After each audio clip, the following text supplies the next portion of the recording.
An open and honest discussion. So I always like to say, park your baggage out in the parking lot.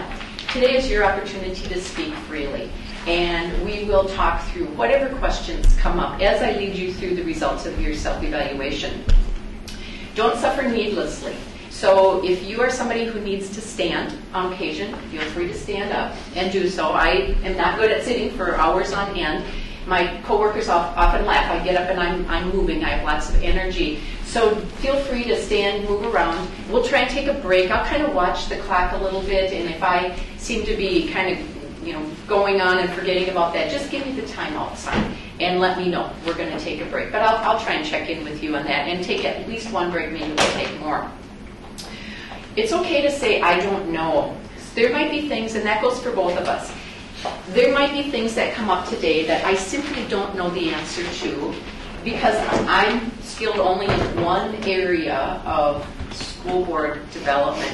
There may be questions that come up that are something our policy services staff or the attorneys on our staff need to answer, and so I will let you know that. Likewise, there might be questions that come up that some of you or your superintendent might say, I don't know. That's okay, so don't feel bad about that. And then I'd like to say thank you to you. I'd like to recognize your commitment as a board member. I, too, am a former school board member. Served a couple of terms in New Ulm, southern Minnesota. And during that time that I was on the board, I served as the vice chair and also as clerk. And I had ideas about what life would be like when I got elected to the board. And of course, I wanted the best for my kids and everybody else's kids. And it was really, really rewarding, but it was really a struggle sometimes. It's not the easiest when you're trying to work towards student achievement. You're trying to work together as a board, especially, and then you're trying to do what's right for the students in your school district. So I just say thank you to all of you. And then I'm going to turn to your superintendent. So I have a background steeped in education. My father was also a board member for many, many years in a small town called Lake Crystal. I have a younger brother who has served about 15 years as a superintendent here in the state. So being a close brother, sister, we've talked about a lot of different things. So Superintendent Grunstedt, hats off to you too. Your hat is a little bit different, working with your board team. And likewise, your job is extremely rewarding, but do they pay any of us enough sometimes? And so thank you for your service here as well and for the commitment that you make. So that kind of sets the tone for the day. Anybody have anything they want to add to ground rules or how we proceed? If not, the items that are in front of you in your packet, I'm just going to start with, I hope I put them together correctly, I'm going to start with the very first item that says your MSBA. And since you are a part of our association, and thank you for that, I believe all of the 332 school districts in the state of Minnesota are a part of our association. Maybe one exception, maybe a tiny, tiny, tiny community, and they are actually a consolidated school. So one is and maybe one isn't. But I just wanted a quick overview to put in your hands all the things that we are available to do for you and what is available through your association membership. And I won't go into any other detail than just that. The next item is a quick dashboard of the power of your membership. And again, I won't spend a lot of time talking about it, but I wanted to put it in your hands just so that you can see the numbers of calls that we take, the number of educational opportunities that we have, the work that we do at the legislature, the assistance that we provide with strategic planning, with superintendent searches, policy services, and we are busy all the time. I think we have about 25 people on our staff. Our office is located in St. Peter. Many times we will get the question, why aren't you in the Twin Cities, like Association of Minnesota Counties or League of Minnesota Cities? And the easy answer to that is when we first had an office back in the 1960s, the executive director was a dairy farmer from St. Peter. And they asked him to go full-time, and they asked him to get an office opened for MSBA, and he said, I would love to do that, but I'm a dairy farmer and I'm not going to move my cows. So, lo and behold, we have been in St. Peter for many, many years. And we're coming around in 2020, I think. 2020, we're going to be celebrating our 100th anniversary here in Minnesota. And I believe that every state in the U.S. has a school boards association. So you are like many people from around our country. And the last little comment on this is you'll note that one of the key things when we are not out is we take a lot of calls. So our phones are always ringing off the hook, and we get a lot of web portal requests. So even when you're not attending workshops or leadership conference, if you, as board members and superintendent, have questions that you need answers to, let us know. Feel free to give us a call. Usually you call the toll-free number, you explain what the topic is, and then our staff will direct you to the person that can best answer it. So certainly take advantage of that.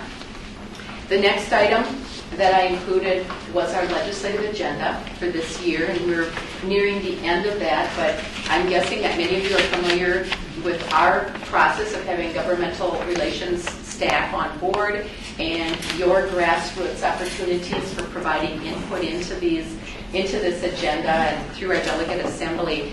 And so I just bring this here as a reference. This is probably the one thing I am least educated on, other than I follow our Advocate Weekly, as I hope you do, our electronic brochure that comes out on a weekly basis during the legislative session. So that will give you the update and the details of where we are at with that agenda, but wanted to put that into your hands. With that, I'd like to know a little bit more about you before we get started today. And so I am going to ask us to go around the room. I already know your name, so that part is good. What I'd like to know from you is how long you have been on the board. And then I would like to know, for the board members, what other hats you wear away from the table. Your role as a board member is just one piece of the pie of your life. It's not the thing that you're doing 24/7. Sometimes it might feel that way, but you probably are wearing other hats. So I would be very curious about that as well. And just to get you thinking, I will start with a little bit more introduction on myself. So I served 2 terms on the New Ulm board. I mentioned I served as vice chair and also clerk. Actually ended up serving as chair a lot because our chair was a deputy sheriff, and so I could get calls at the very last minute, literally. He was called out and was on duty. If I were doing my introduction at the board meeting for my colleagues to get to know me, I'd let you know that I've had a long career working with the University of Minnesota. I'm now a retired professor emeritus from the U of M. My undergraduate and my master's are both in family and youth education. I think you talked about education too, so we have that common link. I segued my career to work with the Minnesota Board on Aging, and I worked with the Aging program for about 11 years, which gave me just a wonderful insight into what I'm facing, but what I'm facing with my family and other loved ones as well. And then I had the opportunity to work with Minnesota School Boards Association, and I've been there just over a year. I started in January of 2017. Mom to 2 children, a son and a daughter. My son tragically was killed in a hunting accident when he was in high school. My daughter went on to graduate. She went to Gustavus. She went on to George Washington University Medical School, and she, in about a month, will be finishing her 4-year residency in emergency medicine at University of Pennsylvania in Philadelphia. And I have a son-in-law who is an anesthesiologist, so I live vicariously through them. They're out on the East Coast, and we text a lot. But anyway, I think those are probably the things that I will share about me, just so you know. Do we have a volunteer? So how many years on the board and hats that you wear? I'll start. David. This is my 3rd year on the board, and I've been fortunate or unfortunate, but honored to be chair for the past 2 years, which I'm appreciating. People know this, I was a physician for 35 years and a college professor before that, but my other hat is probably a parent to 2 teenagers. So I clean and cook and transport and support a wife. Very good. Do you want to just keep going around? Sure. So this is my 4th month. Good job. And you keep coming back. You're not counting in days anymore? And the other hats I wear is I am a wife. Roger and I have been married for 42 years.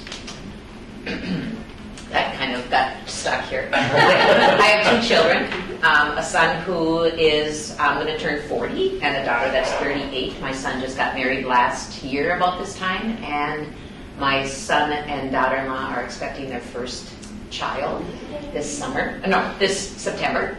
And my daughter and her husband have a 20-month-old, so I am the other hat, the big hat, is that grandma. That's what kept me from being the greeter this morning, is all of a sudden the daycare was shut down because there was some illness, and so we had to kind of hunt this morning to get Bo to the right daycare place. Mm-hmm. So that's kind of my personal. I'm really honored to be the president of my congregation at Our Savior's Lutheran Church, and that's a hat I wear that keeps me pretty busy. I served on the board of directors for the Minnesota State High School League for 4 years, and so I enjoyed that term and gave me a lot of insight into board work.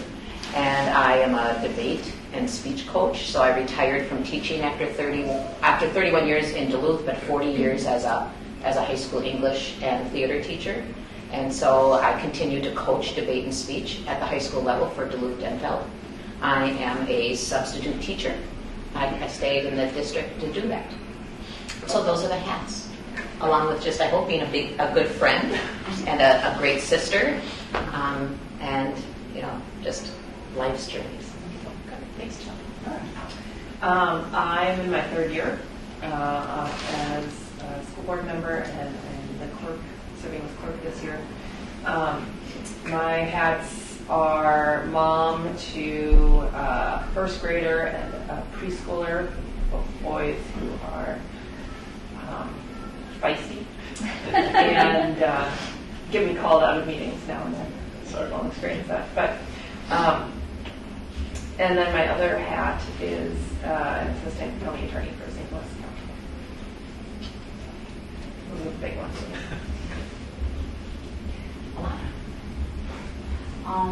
Number 1, I'm a mom of 2 teenagers. My oldest is graduating in a little over 2 months now. And my daughter is in 10th grade. Both of them at Duluth-Denfeld. I'm a licensed teacher with a master's in teaching, but I do not have a teaching job and haven't had one for 5 years. What subject? I'm elementary K-6 and biology science. So I have some passions in science and volunteer as much as possible whenever I can in various community aspects. Whenever I'm asked, I try to always say yes. And I'm a graduate of Gustavus, so. Ooh, very nice. I understand the ground. So I graduated with a psychology degree from there in 1981. So other than that, that's just what I do. Okay. How many years have you been on the board? Oh, sorry. But I've been on board 3 years. 3 years. Sarah? Yeah, so I am hot into my 4th month as well. Burning it up. Right. And let's see, the other hats I wear, our family has a 3rd grader in the district. Very spunky little boy. It's teaching me how to play Pokemon. I'm just really not into it. You don't get that early. And actually, my partner and I were high school sweethearts and met at Duluth Central High School. I don't know if any of you know, but I don't know. Lots of love for that. So let's see, professionally, I'm the executive director of a not-for-profit that supports federally qualified health centers and migrant health centers. So that's a very full-time job. And I do independent consulting work on the side, doing strategic planning and board development work with rural health cooperatives, which is a very strange niche of a market to have fallen into. I serve on a couple other boards and advisory councils as well. I'm a runner and a happy dog owner, and I'm just really looking forward to today. So thanks, Gail, for being with us. Josh, I'm approaching my 5th month on the board.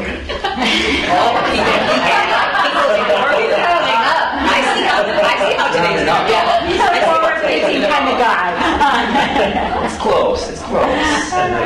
amount of hours I put in. I think I can say for that. Oh, true. That's true. Good break, Okay. okay, whatever. Probably the most important hat I wear is that of father and husband. I have 3 kids, 5, 6, and 9. All in our elementary schools, or will be in our elementary schools next year. So that is the absolute best hat I wear, no matter what. My favorite hat, anyways. In my day job, I work for St. Louis County Public Health. Serve as a program coordinator, supporting staff who work on community level programs that deal with mental health, chronic disease prevention, substance abuse prevention, and social determinants of health. So I carry those interests with me, and was really what drove me to the interest of being and serving on the school board, because our youth education is so important to their future well-being. Thank you. Just as a side note, we're working on our summer seminar for August, and our early bird will focus on mental health. It's just, it's such a, that and security is the other thing that we safety and security. So I was wanting to great. Yeah, and a big plug for the summer seminar. I've always enjoyed it's smaller than our annual conference, so you get a lot of opportunity to get to know folks. But I'm Rosie Leffler Camp, and I am just got reelected to my 2nd term on the board, and so I'm in my 5th year. And I moved here 25 years ago, so I'm not originally from Duluth, but I have 3 children who have gone through our Duluth Public Schools, so I'm a parent of actually 4 children, and 1 currently. I am very proud of my son, who will be graduating from college in 2 weeks on Mother's Day weekend from McAllister, and my 2 older daughters have already graduated. And I have, as I said, a 16-year-old, a sophomore in high school right now. So really proud of them, and a lot of my involvement has been around school and community focus, so when I moved here, I got involved particularly with the PTA and was the state PTA president for 3 years, so that was one of my educational interests. My professional work is I have a master's degree in social work. I got my master's degree while I was serving on my 1st term on the board. I work with kids in foster care that often are in our special needs programs in our schools. And let's see, what else? I also married my high school sweetheart, and we've been married for 33 years, but dated for 10. So you do the math on that. So you're right up there with me. Yeah, right up there with you. I also just am really glad, Gail, that you're here. Look forward to this retreat. Look forward to the opportunity for us as a board to get to know each other better and understand our strengths as well. Last but not least. Well, I'm a husband, and I married my prom date from that and we have 2 boys, both in college. One who is graduating next week, and another who is finishing up his sophomore year. And so he'll be home in a couple of weeks. So living with adult children, right? I hear you. I've been there. And I have, I'm a 4th generation Duluthian, and so went through our schools, Stowe and Morgan Park and Denfeld, and our kids went to Stowe and Morgan Park, and then Caleb graduated from East. And I've been an elementary teacher, an assistant principal, a principal, assistant superintendent, and a superintendent. And it's been 7 years. Very good. Thank you. So just for clarification, David is your chair, and Nora is your clerk. Do you have a vice chair? Yeah, I am. I'm bad at forgot to mention. Rosie's a vice chair, and you need to have a treasurer. So your treasurer is Josh. Okay, very good. Good. Awesome. Thank you for telling me a little bit more about you. It was really twofold.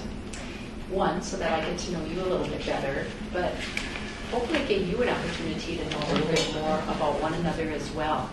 I always try and do this because, again, your other hats are probably, except for superintendent, your other hats are probably the most important things in your life.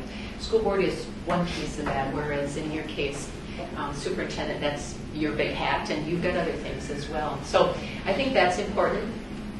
I also think for me, it's very interesting to look at the makeup of boards. So for you as a group, you've got so much diversity in length of service.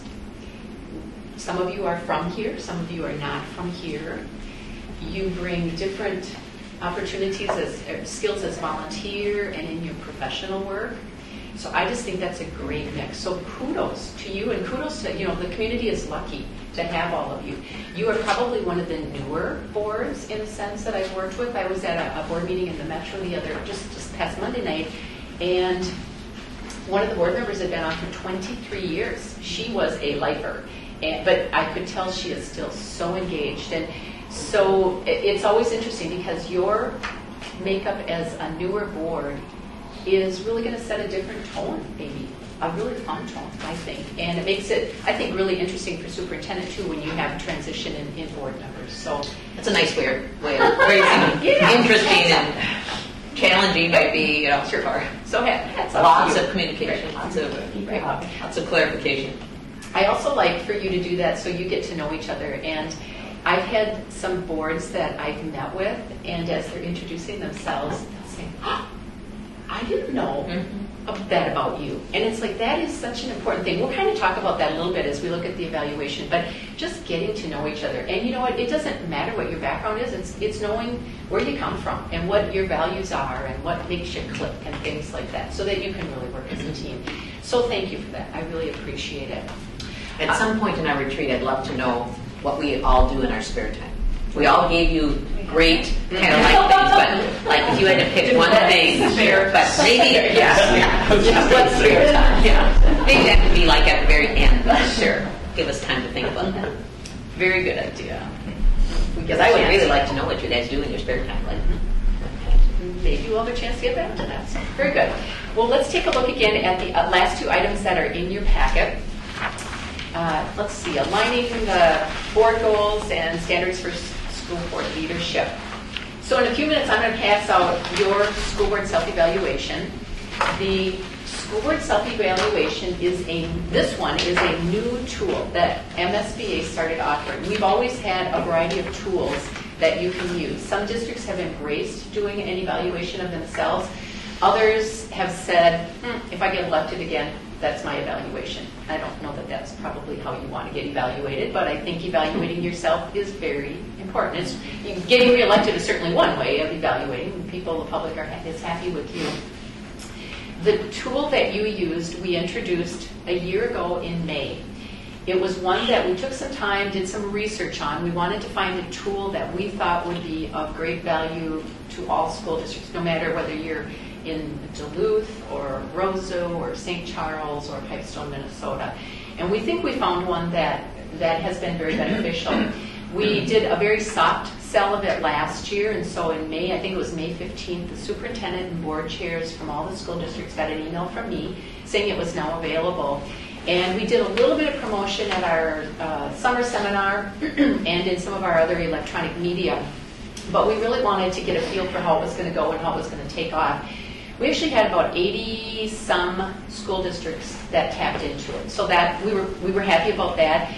On April 9th, Bill and David would have gotten or should have gotten an email from me saying the 2018 evaluation is now available. And actually, because we were doing this, we popped it open earlier for your school board. So it was an electronic tool.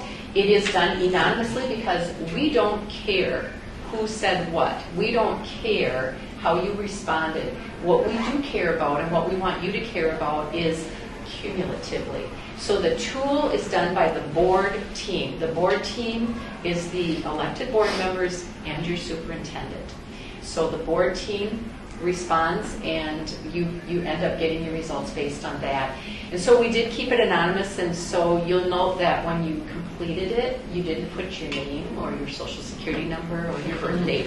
You came up with self-identifiers. And, I know the self-identifiers. If we would have run into problems with somebody not having completed it or weren't sure if they had completed, I could look at the self-identifiers and possibly share those with you, but otherwise we wanted it to be anonymous. The tool itself is not meant to be a grade for you. It's not about passing or failing. It's about a snapshot in that window of time that this group, the board team, took the evaluation. And I do have to just put a side note to that and say congrats, because when we're trying to get the evaluation completed and have it done so that I can print out the results and then have it available for you today, I think this was one of the first board teams that we have never had to do a reminder to. You set your window of time and they started popping in. I could see that in my database. Every morning I check it, and we were good. I think David contacted me once and said, where are we at? And I said, we're good. It doesn't always happen that way. Mm-hmm. Yeah, you should be very proud. You were. Yeah. So duly note, pat yourselves on the back with that. I know even once in a while we end up not having the entire group for whatever reason. So thank you for that. So again, it is just that snapshot in time of this group. The other thing that I love about this, it's a research-based tool. I didn't say that before. So we pulled it from Washington State School Boards Association, designed it and worked with Washington State University. And so it's been tried and tested, and that makes me very proud of that as well. Other things that I want to say about this. So as we look through it today, this is about your strengths as a team at this point in time. This is not about pointing fingers or saying, well, I wonder who answered it this way, or why would somebody respond in that way.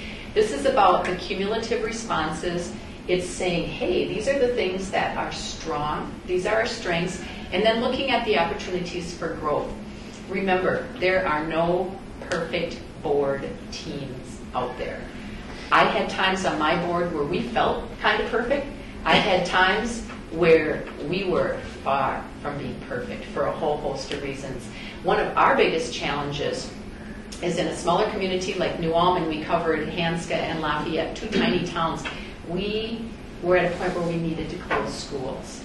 And these were, and you know what that's about too, for closing schools and making changes. And these were in two rural communities, and it was a really tough decision to make. So there were times where I didn't feel very perfect as a board member. But anyway, so keep that in mind, just to kind of set the tone for you today as well.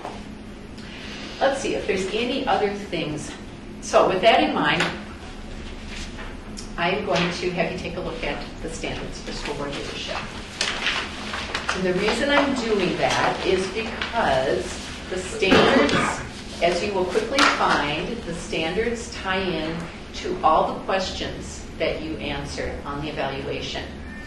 The standards you will have seen in our phase 1 training, especially for those of you that are newer on the board. You have just seen this for the first time. And we also include it in our phase 3, high performing school board. And a shameless plug, if you've not taken high performing school board, you probably would like to do that at some point. Either all of you or whoever can be available for that. So at the very top, the role of the school board. You are the entity legally charged with governing the school district. You're responsible to your community for governing efficiently and leading effectively. And it's your responsibility to provide equitable education resulting in high student achievement. And if I could focus on one thing in there, it would be the words student achievement. Not getting lost in the minutia of decisions, but the big picture of student achievement always. And I've often said, I think we should get a little badge or something. And, we keep that in the forefront, because sometimes boards will move away from that. All of a sudden they're down in the weeds of things that aren't about student achievement. Underneath that little summary are the 5 standards: conduct and ethics, how you come together as a board team, how you work together, how you operate. The second one, and let me just mention too, underneath each of the standards, you'll see letters, and under conduct and ethics, letters A through H. Those are what we call benchmarks. So as you think about yourself as a board team, you can take a look at those benchmarks and how do you feel as an individual you're doing, how do you feel as a group, as a team that you're doing. So those are the benchmarks. And the reason I wanted to point that out is because the benchmarks were used to create the 70-some questions. So those benchmarks you will see tied into the evaluation and to the report. Second standard is vision. It is the big picture. Where is this district heading in the future? 3 years, 5 years, 20 years down the road? What is your vision for student achievement, and what things will you need to be taking into consideration as you do that? And part of that is having a strategic plan. Now, I can't remember if I asked David this question.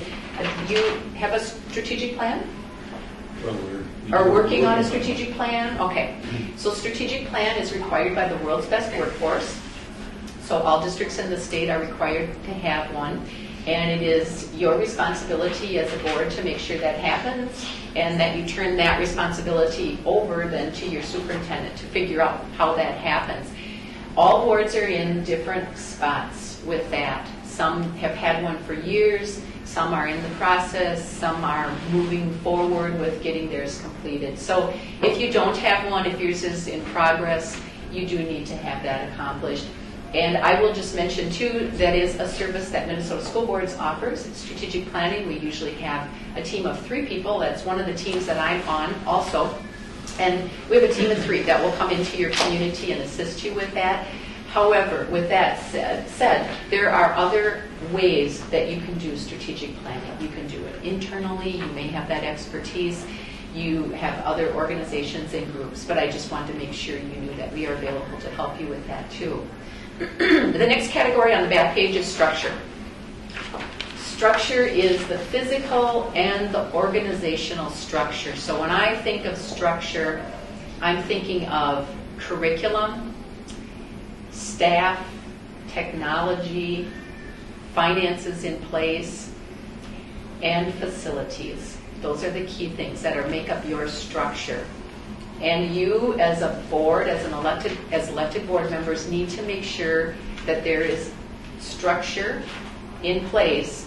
You pass that responsibility to your superintendent to make sure it happens. So if it's a review of curriculum, technology, or staffing, or facilities, you see that as part of your vision, and then you turn it over to your superintendent and say, we need some direction, and let's look at facilities or curriculum or whatever it might be.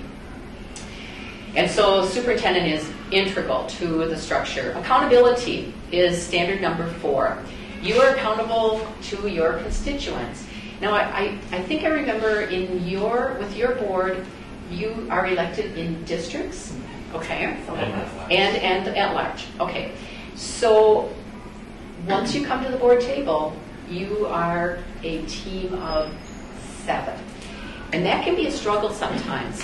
I equate it with, now I wasn't elected to represent a district. There are several boards in the state that are. But I equate it to, when I was elected, I had certain groups, community groups, that were supporting me. Hockey Association was just one of them that I'll use as an example. And so I had to remember that once I got to the board table, while Hockey Association was very near and dear to me, it was important that we come together and focus on what's best for student achievement. So when the Hockey Association came to me and said, we've only got 1 sheet of ice and our kids are out on the ice early morning and late at night, we need another sheet of ice, and I want you to make sure you make that happen. I then had to explain, I can bring it forward, we can talk about it, we can look at the big picture, but it gave me a teachable moment to say, there are other things, when we look at student achievement, that also need to be addressed. So we'll take that under consideration. So you just wanted to put that out there. That can be a challenge. I'm going to guess for you. I'm not sure. But anyway, the other thing under accountability is working with your superintendent to make sure that he or she are doing their job. And so you have an opportunity. And if I'm assuming you're doing an evaluation once a year? Okay. And so that is your responsibility. Your superintendent is your one and only hire. I had a board recently that I was at, and they were asking questions about sitting in on the process of hiring principals, teachers, listening to grievances, and I'm like, whoa, how do you see that as board work? What does your superintendent do? Or they had an HR staff. Isn't that HR responsibility? And none of the board members came with HR responsibility, and so we talked about that. So you have one person that you hire at your helm, and that person then is responsible for everything else. Your opportunity to provide feedback is during the evaluation process. And it sounds like you've got that set in place, and we'll talk a little bit about goals in just a second with that. Standard number 5 is advocacy and communication. You need to be a cheerleader for your school district. And if you can't be a cheerleader, who else will be? I have had interesting scenarios where school board members are not speaking well of their district. I'm like, oh, you are in a position to provide for quality education. So being an advocate and also telling the story to others. I always tried to have something in my pocket when I was out in the community so that when those proverbial community members approached me at church or grocery shopping or at work or student activities, I could segue it into some of the positive things, and I would pick up on the presentations that came to our board meetings. If we just had the third graders in and they were sharing their posters about something they learned, those were the things that I wanted to talk about. Or just had a team that went, won regions or something like that. Then we talk about those kinds of things, as well as, passing on their information that they might have or thanking them for contacting me. So being an advocate. So the reason I wanted to spend a little bit of time on that is so that you are going to pick up on these as we go through the evaluation. Anybody have any questions on the standards? You'll see them again, so if you got something burning, you'll have another opportunity. And then the other thing that's in front of you is aligning goals and priorities. One of the things that MSBA is promoting is what I call the trifecta. So with your strategic plan, when you have it in place, or whatever you have in place, with your strategic plan, you will be developing mission, vision, belief statements, goals, outcomes, and indicators. So that should be part of your strategic plan. Those goals that you set on from your strategic plan should be the goals that are tied into your superintendent's goals and should be your goals as well. So no having district goals that don't align with your goals or your superintendent goals. It's just simply a trifecta, and that might be in place already. I'm not sure, but I want to make sure to say it today so that if you're not doing it, you strongly consider that and taking that time. I also would like to say I am an advocate of quality versus quantity. So I have seen district or strategic plans that have 20 different goals. And I'm like, oh, I would not want to be a board member. I would not want to be the superintendent with all those goals. So I'm an advocate of quality versus quantity. So pick 1 or 2 or 3 and work on it. And then go back and evaluate. So in the process, evaluate. That strategic plan should sit next to you at the board table. It should be your directive, if you will, of where you're headed as a district. When you've met a goal, and your superintendent will be the one to bring that back to you and say, you gave me this directive, we've given you some updates, and now we believe we've accomplished this goal, and here's why. Once you've accomplished it, check it off your list and look at some other things. So just kind of keep that in the back of your mind. Life will be so much easier for all of you, and there's not enough time in the day to work on tons of goals because there is the work that you're doing as well. So I wanted to put that out there first and foremost too. So at this point, questions, comments, thoughts? That has set the stage for you, and this is your full report summary. There you go. Do you need a temperature changer or something? Temperature up a little bit. Warm it up. And then here's a copy for. Could I get a real copy? Thanks, Joe. The whole file. I need to provide one for the community. I know, I'm just requesting. You can certainly have it, and the reason I'm not going to hand out a ton of them is because I'm going to leave extra copies for the superintendent. But you are very welcome to have it. Is that your temperature up or down? Just up a little bit. Thank you.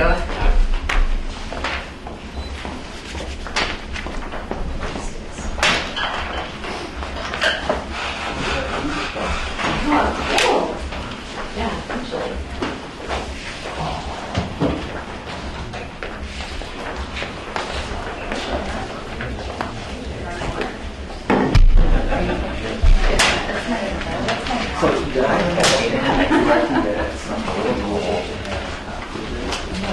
I'm really going to provide that for the public and the board leadership. So it would not be surprising to me to see a lot of nevers, but maybe more so to see a lot of don't know. You don't know. And I think that might have even been something David and I talked about. Will there be value with new board members? My philosophy on that is yes, let's start somewhere. Let's use this as a starting point. And then as you continue through your years of service on the board, you'll start to go through that cycle. Yeah. And my guess is that next year there may not be a whole lot of don't knows or members. You actually have a smaller number. I expected to see more don't knows on here, quite frankly. So again, there's not a right or a wrong or a good or a bad in this. I would say your goal might be to move the always and most of the time towards that, past the 50% mark, up towards the 60% mark. And if you can get greater than that, that's good. The reason I don't say it's going to be 100% is because we're not all alike. We don't all perceive things in the same way. And if I saw this as coming off all green and blue all the time, I would be really questioning. Are you a rubber stamp board, or what's going on here? And how are you answering? Anyway, so that's a comment about that. The next thing that I do is I total up the always and the most of the time, and just put a ranking on here. So I kind of get a picture of where your strengths are in general. So as I total these up, standard number 1 for 2018, the always and the most of the time was 54%. Standard 2, vision, the green and the blue, 68%. Standard 3, structure, 52%, green and blue. Standard 4, accountability, 54%. Standard 5, advocacy and communication, 53%. So at the top, 1 was 54, 2, 68, 3, 52, 4, 54, 5, 53. So you were in a very similar category with everything, which is great. Then I go back and I number. So your highest percentage was in vision. So we may not talk a whole lot about vision today. May not need to do that. Your second strongest category was actually a tie. It was conduct and ethics, how you interact as a board, and that was tied with standard 4, accountability, both at 54%. After that, your next strongest area was standard 5, advocacy and communication. And after that, standard 3, structure. And again, no right or wrong, it just makes me curious about things, and we'll see how that unfolds with the questions. So that is your overview report. It gives you a basis to work from. And will give you something to think about when you do this in another year, what you're seeing as trends. So with that explanation, I'm going to move on to page 5. And I will just say up front, there are 70-some questions. My intent is not to go through every single question, so don't get nervous about that. I will walk you through conduct and ethics a little bit more slowly, so you get the feel of what you're seeing, what you're looking for. And then after that, we'll just go standard by standard, and just let you take flip through the pages and look at things and look at questions that you might have. After that, I really want to hear from you, and I'll respond to your questions. And if there are things that I think we need to highlight, I will make those comments too if they don't come out from you. And with your superintendent too, I think there are things, you see things in a very different way in your role. So if there are things, Bill, that you see, ask away. Take advantage of the time today. Gail, do I recall that there was a place for us to comment on it? No, thank you for mentioning that, Nora. So there was not a place to comment. For right now, that was by design. We wanted to just base it on the standards. One of the things that I would like to see down the road is that we add just a general comment area at the very end.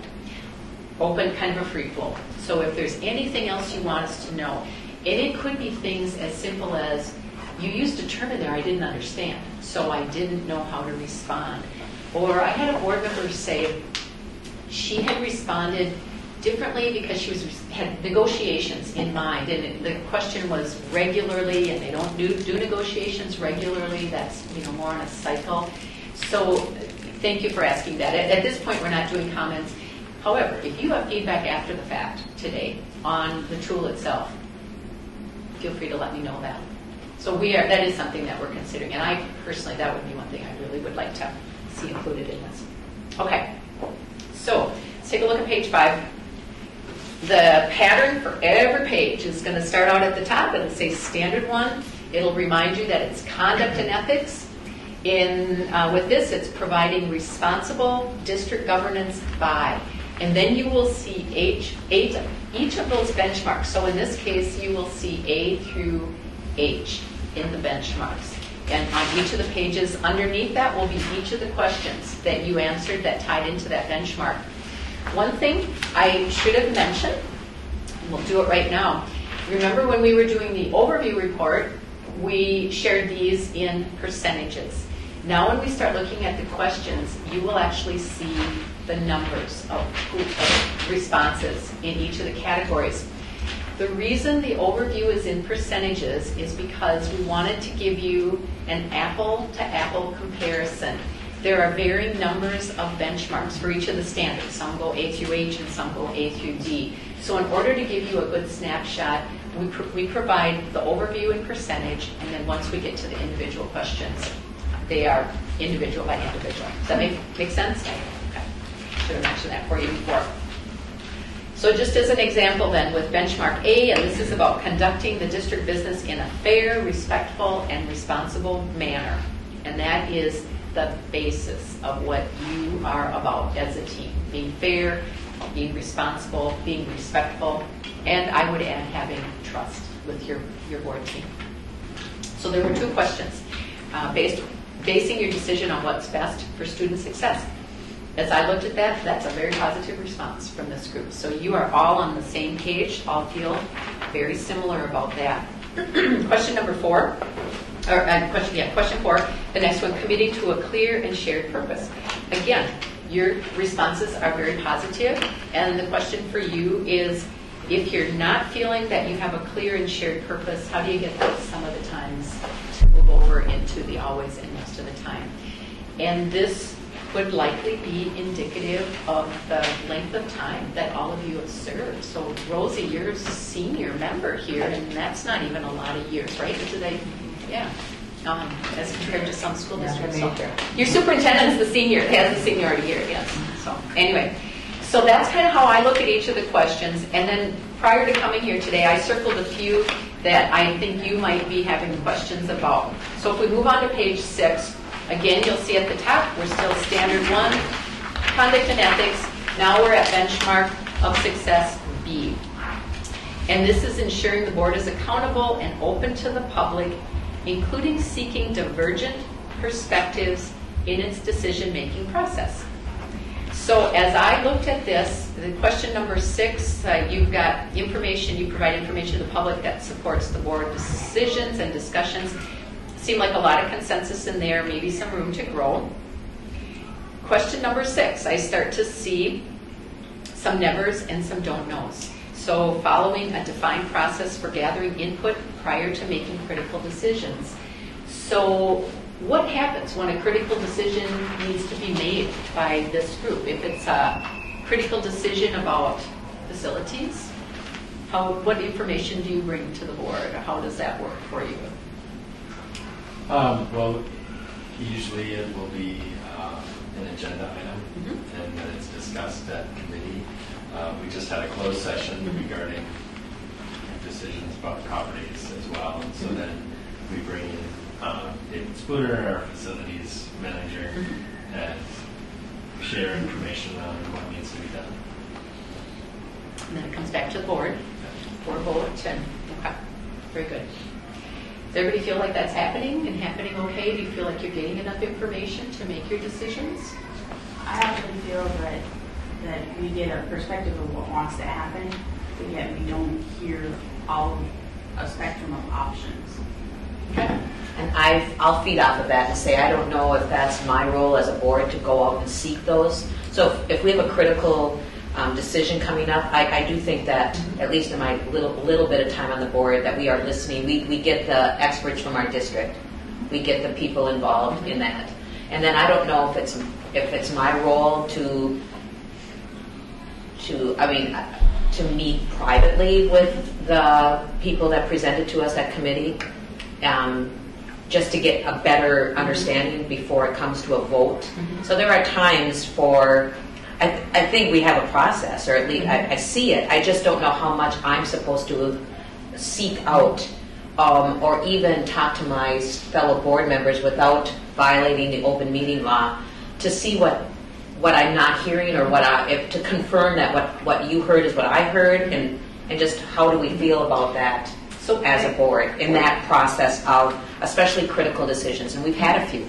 And to carry on that too, the question implies you're gathering input perhaps broader, and who are you gathering input from?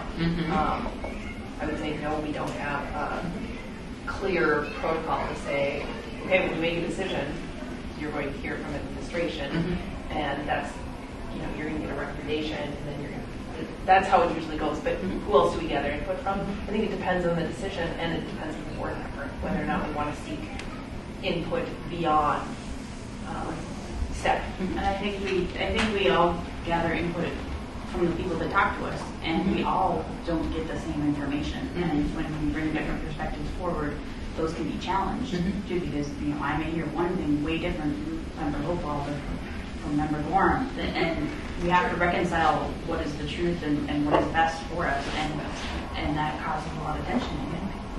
And that's the struggle that boards face. That's a struggle, because how I interpret something, how I feel about something, is going to be different from how Sally feels about it. And that's when you come together as a board team and make a decision. So for clarification, when you have a committee, like the committee you referenced, is it a board committee, or is it a committee of other community staff? Committee. Okay. Board committee. Okay. There's 3 committees: education, HR, and business. Okay. Which it's just the committees that have been. Okay. I know it's different from a lot of districts, but those are the 3 regular committees. You said education, HR, and business. And they meet the week before our regular voting board meeting, so that's where we get a lot of our education and presentations from administration and community members that Joe is referring to. And then all of us are on our committee meetings, so we have the committees, but all of us attend if we're able to go to our committee meetings. There's only 2 assigned for each committee, but we try to all show up. And your committee meetings are open to the public, publicized? Okay. But there's no public input. Yeah. Perfect. That's fine. That's okay. Okay. So bottom line is your decisions need to be transparent. So if you're working through a committee process, so I'll just use the example of curriculum. So you have given a directive to your superintendent that you want the, let's just say, social studies curriculum reviewed. For whatever reason, and maybe there's been something that your superintendent has brought to you that says, we really need to take a look at our social studies curriculum. So you say, okay, that is your responsibility. Work with your, I don't know if you call them your leadership team or your cabinet, but you've got a team that you work with. So you take that to your superintendent. Your superintendent then figures out the best way to review that social studies curriculum. That could be staff, could be administrative team, could be part of your role as a board. It might come to you as your board committee. It might come to your board committee once there's a lot of groundwork that's been laid down for you so that you can kind of sort through it a little bit. As individual board members, if, Alana, if you know that you're not on that committee, and the education committee, and there is something that you're thinking about, somebody has approached you, pass that on. Pass it on to your superintendent, not the committee members, so that the superintendent can make sure that that gets to the group. If other board members sit in on those committee meetings, that's fine. I'm not sure why you'd want to do that. Then maybe you want to just have a board discussion and do that at a retreat setting, or actually not a retreat, but a work session, a study session. But that's really up to you, however you handle it. And then all the discussion, unless you're making an emergency decision, a tornado just went through and we got to make a decision right now. And if you've got the time, then bring it back to the board so that you can all discuss it. If it's a hot button or if you sense it, or bring it back to the board and say, this is the recommendation. If board members start asking a lot of questions and wondering, it means that there's more homework to do, obviously, then it can be tabled to the next meeting. But all your discussion should be in public, so not away from the board table. So just please keep that in mind. And that would be your process. Now, if that's something, especially as I look at this, if there's concerns in how you're gathering that information, then that's something that you'll want to let Bill know, and he'll tweak that process. That's up to him. This could be new news to him. It maybe isn't new news. This could also be indicative of people haven't been on the board long enough to walk through the process. I would say you probably have a well-oiled machine here. Give it time. Give it time. And as you've been around for a while, I have this also personal Gale philosophy. Work on it, let it flow for at least 1 year, and just get the big picture of how board work goes, and then start interjecting. I mean, you can still ask why or how's this done, but give it time. I'm gonna, unless somebody has Can you go back and just clarify again? So when we have a critical decision to make, and we have questions, we really look to our superintendent to come back to us from his staff work.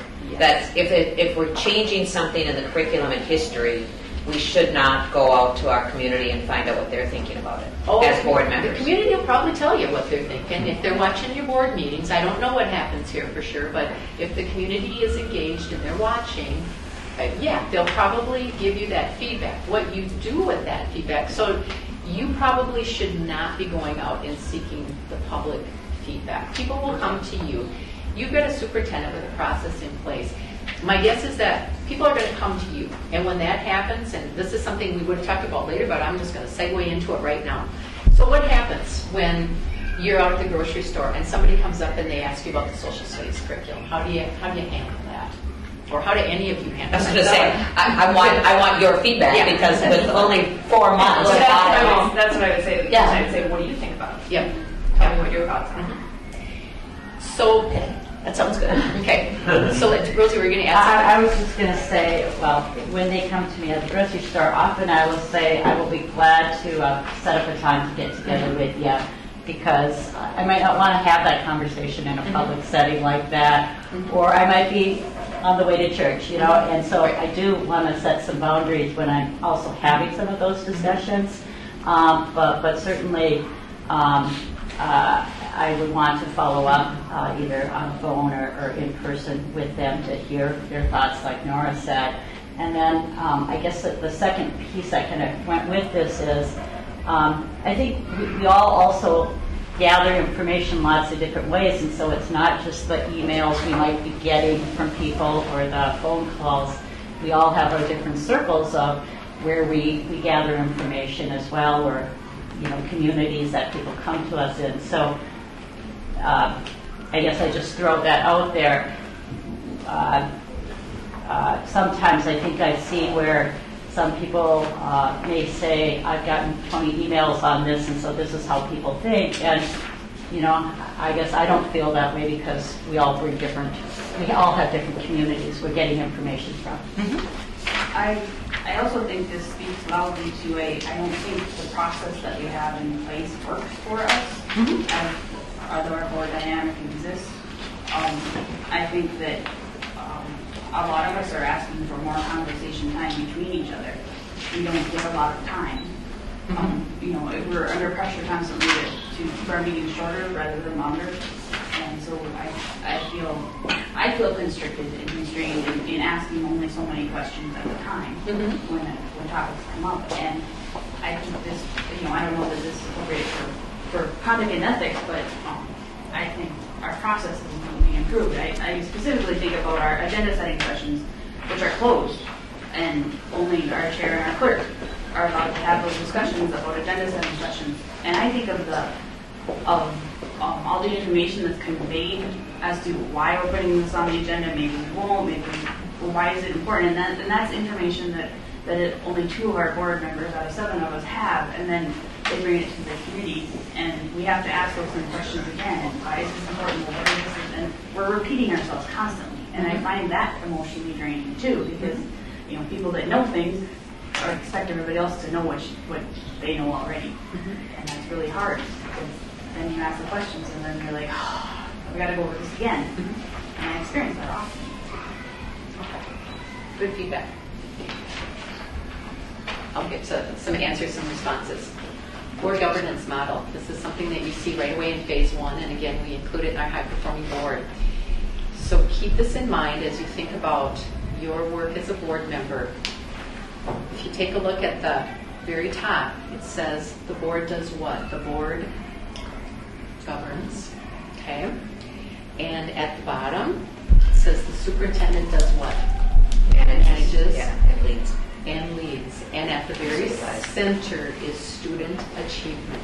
So you all as a team have that focus of student achievement. Your focus, it comes in different ways. So elected board members, you govern. You are responsible for setting, hiring superintendent. You are responsible for the budget and for policies. And once that happens, once you've got a superintendent in place, once you've got your budget in place, and you've got your policies or your tweaking policies, you watch the wheel. You adopted those policies, you hand it off to your superintendent, and then the superintendent takes that information because he's been at these board meetings, he has an idea of where you'd like to head, and he develops plans, he determines who he's going to work with. Might be a community listening session, might not be, depending. He implements the plans. During the process, he is likely, I'm going to guess, depending on the topic, he's maybe checking in with you once in a while. At minimum, he's probably checking in with the board chair. There is a special relationship with superintendent and board chair. But he's probably coming back to you and just saying, he's mesmerized. We got to have him put turning vision. No. So he's checking back in with you just to say, this is where we're at on implementing this plan. I'm working with my administrative team, or I've had set up community listening sessions, whatever. He's monitoring. Eventually, he's going to come back to you. He's going to have some results for you, and that's when you as a board kick into gear again. And you get that feedback, and then you say, yeah, thumbs up. Based on everything, based on the report, the recommendations, yes, thumbs up. Or maybe there's, for whatever reason, because you don't have to be a rubber stamp board, and your votes don't always have to be unanimous. But maybe for some reason there is something that you say, this came up. Let's go back to the drawing board. Your superintendent says, oh, yeah, sure, that's fine. So that can likely happen too. And then the process starts all over again. So the reason I'm sharing that is you govern. Superintendent manages community. You are responsible to the community. But can you answer all their questions? Do you have enough time in the day to answer all their questions? Are you the expert that should be answering their questions?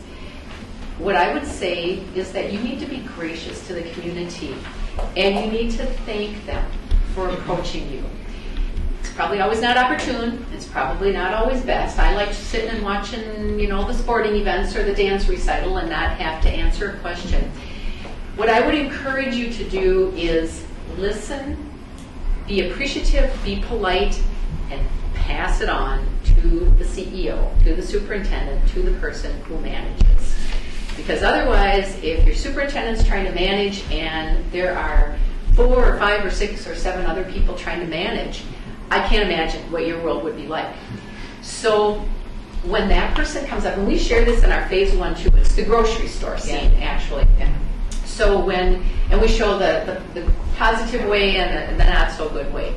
What I would encourage you to do, and this could be a takeaway from today, is get your elevator speech in order so that you can educate the community.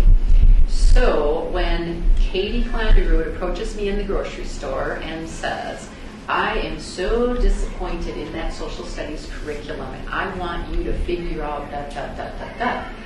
Instead of me saying, yep, I'm going to get right on that and I'm going to make sure the principal does this and the superintendent does that, because that's not board work. Where is your power? What power do you have as an individual board?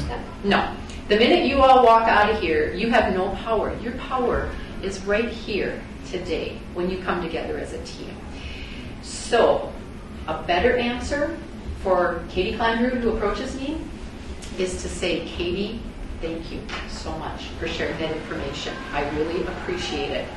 Here's what I'd like to see happen. I want you to know that I am a board member, and I'm glad you approached me. I have no power to do anything. I am a part of a team. What I would like you to do is share that information with, and then depending upon who it is, use your chain of command or your chain of responsibility. So if it's something with a teacher, then I'm going to tell Katie, please go back to the teacher and visit with them. If it's not teacher, or it is teacher and teacher, they don't get resolution, then I'm going to tell that person our chain of command is principal. And if they don't get resolution after teacher and principal, what's the next step in your system? Assistant soup. Very good. And if that doesn't work, what happens after that? Comes to you. And if for some reason they go through all those channels and they still don't feel resolution, then who do they go to? It actually goes to the board. Probably in 99% of the issues, it gets resolved. It is so important for you to do that. You just don't have enough time in the day, and you really need to show support as a team, and you need to support your superintendent and administrators, and however he decides to handle it. So that would be my recommendation to you. And I would also suggest that you come up with whatever that elevator speech is. Matter of fact, we have heard this request enough times. I think we are going to come up with some sample elevator speeches for you. But basically it would just be, Katie, thank you so much. I really appreciate your feedback. I'm so glad you approached me. That is not my responsibility. I am one person. Our power's at the board table. We have a process in place. I used to think too I was going to fix things when I got on the board, and I realized, oh my gosh, I can't do this. I'm a mom and I'm working, and we've got skilled people that can do that. So don't feel bad if that's what you've been doing. I think a lot of people are, but I think this is a time to come together. It's like a new day for you, and I think your message needs to be the same across the board, and that you use it.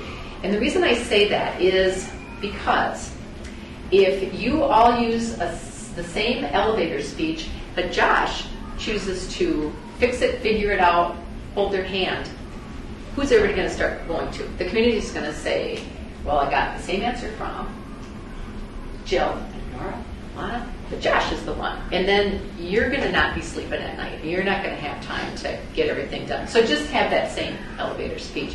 And I would also say the same goes for emails.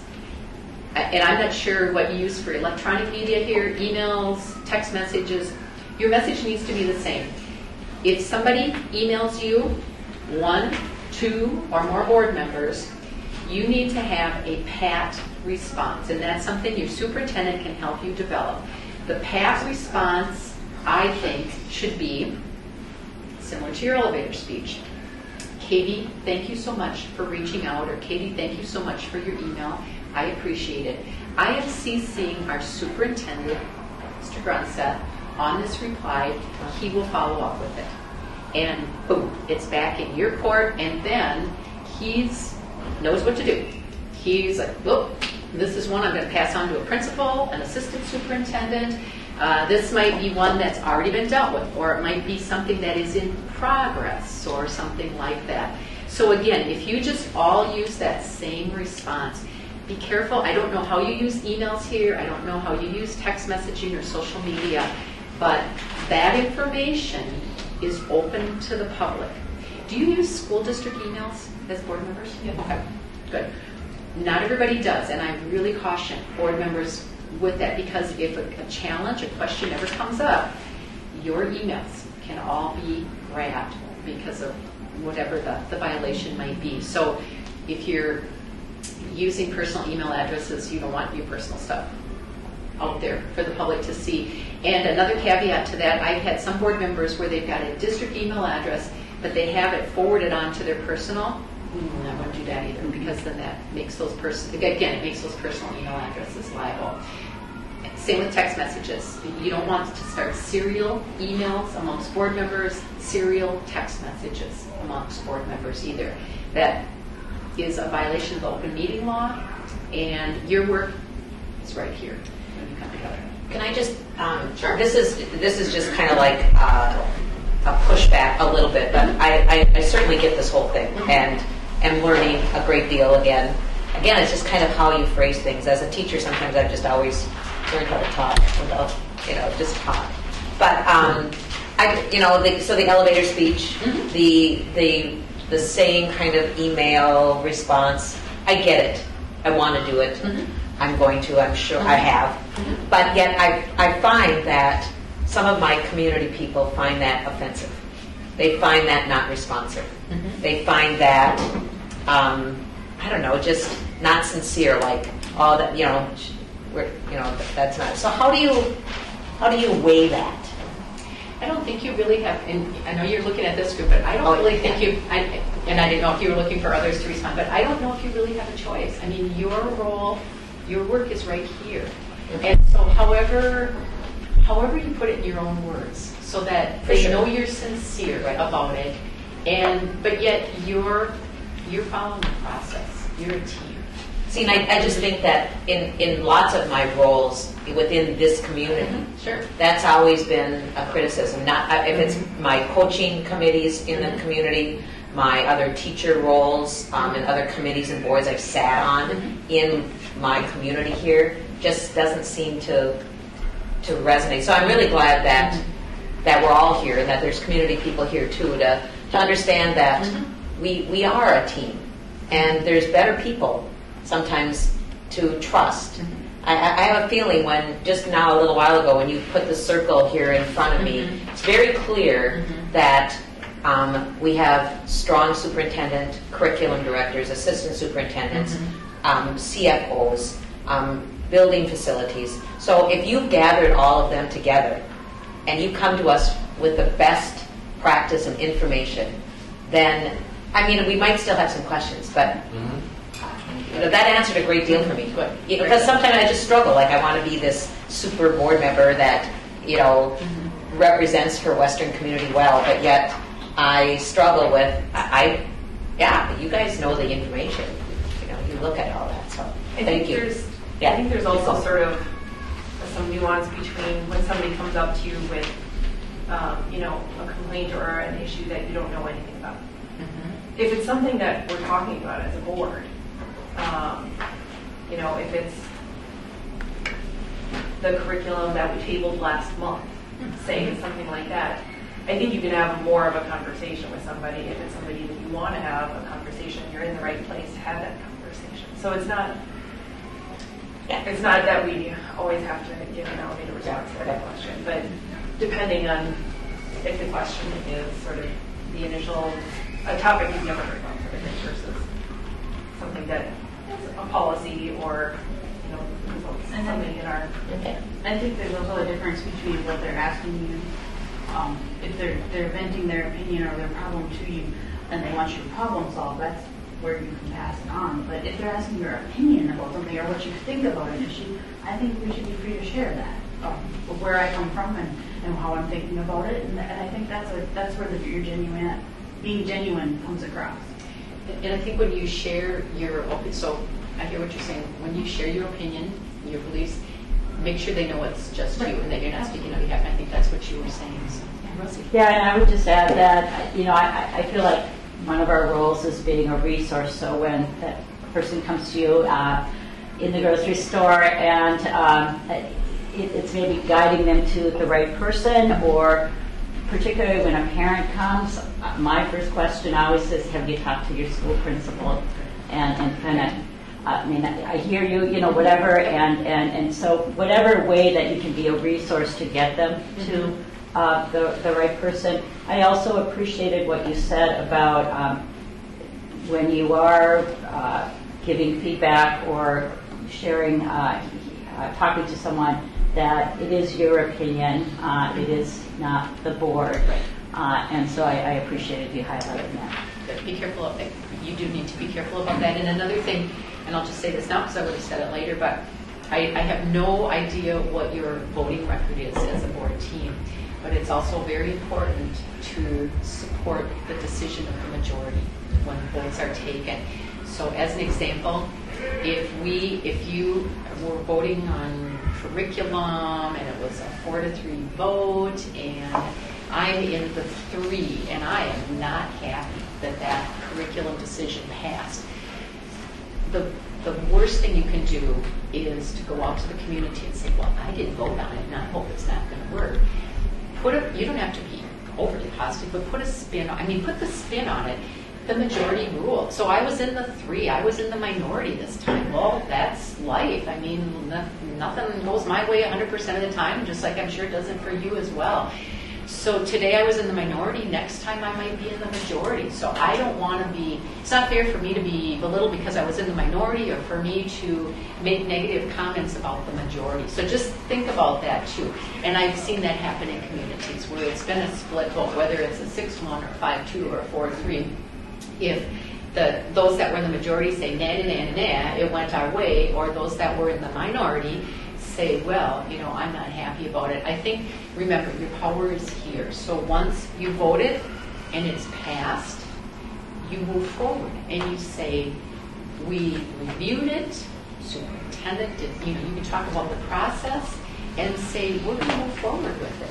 If it doesn't work, it'll come back to us. There'll be, there are times when a 4-3 vote, a majority, you probably have been around long enough to have this happen. I've made decisions too. I thought it was best at that time, and all of a sudden I realized it maybe wasn't. So you'll have that opportunity to revisit it. But, I would just say the message you want to give is a united voice. It doesn't have to be unanimous, but united. There are 2 times when it is really crucial for you to have consensus and to be a unanimous board on votes. Can you think when those 2 times might be? Budget. Budget's a good one. That's what I was saying. That wasn't one of the 2. That would actually be my 3rd, but yes. Anything else you can think of? I think hiring superintendent. Hiring superintendent. And what do you think? Referendums. Okay? 2 times. So superintendent, really important, and I don't know what has happened here in the past, so I hope I'm not walking into anything weird, but I'm just going to say it. I'm None of us voted. Okay. We're on the board list. Okay. So I have no idea. But superintendent, when you're bringing that lead person into your district, you want to be united. Your superintendent, the person that comes on board, wants you to be united. The likelihood of a superintendent taking a position when they know it's a 4-3, 5-2, or even a 6-1 may be doubtful. I would not want to work for a team that's not in agreement. I want to be their number 1 choice. And I want to know that.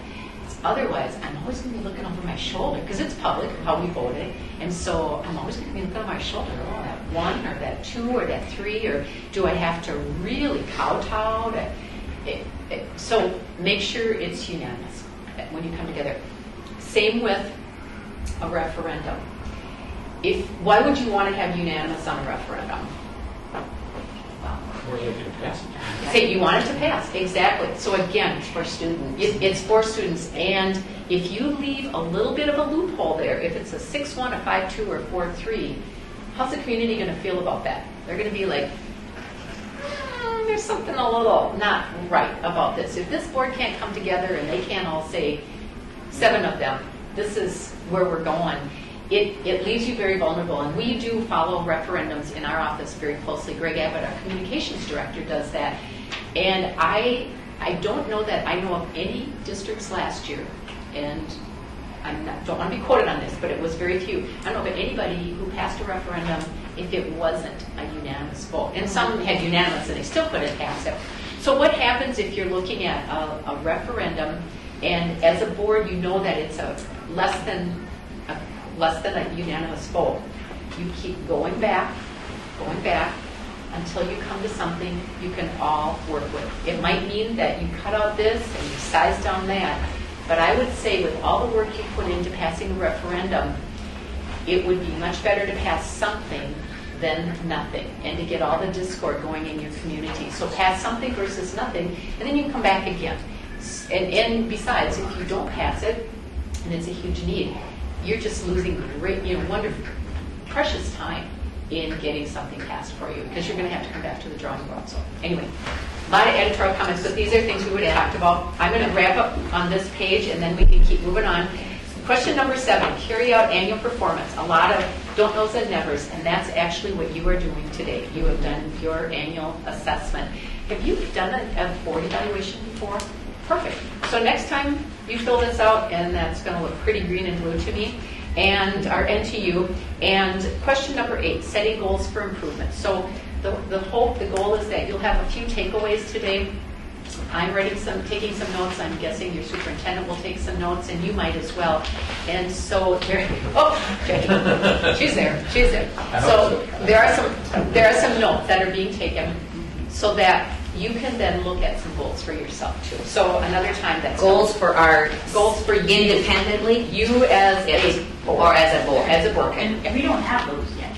We don't have. Perfect. Yeah. And you're not unusual. Really want. Yeah. So this is. It makes assumptions better. Yep, this is a wonderful opportunity for you, and there are a lot of boards that have not done an evaluation and set goals for themselves. So kudos to you for scratching the surface. Now, it's not going to be perfect the first time around. You might pick a item or two that's a goal to work on, and you've got years ahead that you can keep working on it. Okay, page 7, still on standard 1, conduct ethics, benchmark C. Respecting, advocating, mutual understanding of roles and responsibilities of board members and superintendents. And I think we've talked a lot about that with our board governance. Role of superintendent, role of board. Board governs, superintendent manages, and you have a chain of command that you use. Is your chain of command written somewhere, Bill? Or We have a org chart. Okay, perfect. Do we have access to that? Is it like on website? Probably. Okay. Or so that'll be a to-do you can check out real easily, I think. And you have a process for public input. That's another. Okay. Gail, just kind of on this note, do you have any thoughts on just chain of command, if you will, with our board chair? And if you could touch on that. So I did, thank you for that. I mentioned before, there's a very special role between your board chair and your superintendent. I have had board members who have called me and they've said, our board chair and superintendent are talking all the time, and I don't think they share everything with us. And so then I want to take a step back. Now that might be true. But remember, there is a very special role with the superintendent and the board chair. The superintendent needs that one person to be sort of an average member, a sounding board, if you will, to bounce things off, to move things forward. Sounds like you have an agenda committee, I've heard, setting the agenda. Agenda meeting. So a meeting with your chair and you. The chair, the clerk, myself, Okay. and then my team, so my CFO, the assistant Sue, Okay. and my director of curriculum. Okay. And since you have 2 board members and it's committee, is that open to the public then? So that would be something to think about when you've got a couple of board members and they're considered a committee of sorts, so in committee of one even. So you might want to think about that, how you continue doing that. Most times the agenda is set with the superintendent and the board chair. Does that mean the rest of you can't have feedback? You might have something that comes to your mind. You're looking at we have a sample calendar at MSBA, so you might be looking at the calendar, and there may be something on the calendar you want to have brought forward. Go to your chair, go to your superintendent, whatever your protocol is here. But that relationship is very, very special. So there really might be things that your superintendent shares with the board chair that's then not made privy to the rest of the board for a period of time. Might be something that you brought up, your board chair says, don't think we should go there, and it just dies on the vine. Or it might be something of a very sensitive nature that at this point in time, it's difficult enough to be sharing with board chair or other administrative team members, let alone the board. So it's not that your superintendent's trying to keep anything from you. It's not that your board chair is trying to keep anything from you. The transparency comes when the agenda is set and you're here at the board table. For agenda items, I'm going to guess that on your agenda, when do you get your board agendas for meetings? They come out Thursday before Monday meeting? Okay. Tuesday. Or Tuesday meeting? Oh, perfect. Okay. So you've got them. If you see something that you have a question about, is the protocol to go to board chair or to superintendent? Because it should be one of those, either one. Okay. So do that. If you've got questions, if you need more information, if board chair or superintendent get a question from Rosie and then from Sally and then from Jill, it's like, maybe we didn't provide enough information. If it's one person, it's still important. You still want to get that information gathered. So you've got your board, I'm guessing you use board book or something electronic. Okay. You've got your agenda. Let's say there is something that you don't see on there and you'd like to add it to the agenda. Contact board chair or superintendent. Does that mean it would, and it's a courtesy, you do that ahead of time so that there's no surprises. It's a written policy. Okay, perfect. Okay, and how you do that. And I'm guessing that at your board meeting, do you have other agenda items? Somebody can bring something up to put it on the agenda at a board meeting? Sure. We have to move to amend the agenda. Okay, yeah. So you are. Unanimous vote? Was it? I can't remember. Okay. And it may not have to be. I think the key is that you leave it open to that. Remember that your regular meetings, your board meetings, have to be posted, publicized, open. The agenda doesn't have to be posted ahead of time. The agenda can be fluid until you get to that board meeting. I would say it's in your best interest to have the agenda posted. So, but that means that things can change once you get to the board meeting. Once you've approved the agenda, then that's your agenda. But that's not in our policy. For the agenda to be fluid until we get to the meeting. It's so that would be something you could revisit. If that's, and I don't know your policies, and I won't take time for today. But I that's, like that. That's why I bring it up. Yeah. Because that's a very flexible option. So that would be something. And I guess the reason that you'd want to have some fluidity there is it wouldn't have to just be Sally wanting to, or a board member wanting to put something on the agenda. There could be something that happens 2 minutes before the board meeting that is like, we need to talk about this tonight, if we can, or this afternoon. So I guess if that's not the case, I would revisit that one.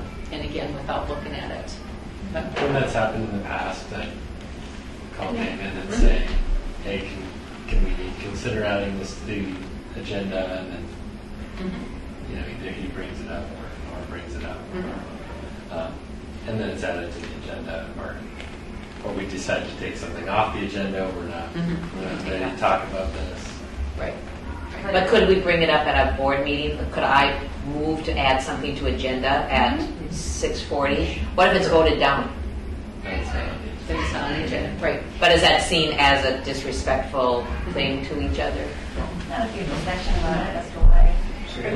Are you confident that's what the open meeting law says? Well, again, I will double check, but our message has been your agenda is fluid. You have to post the meeting, location, time. The agenda is fluid. You don't have to have an agenda.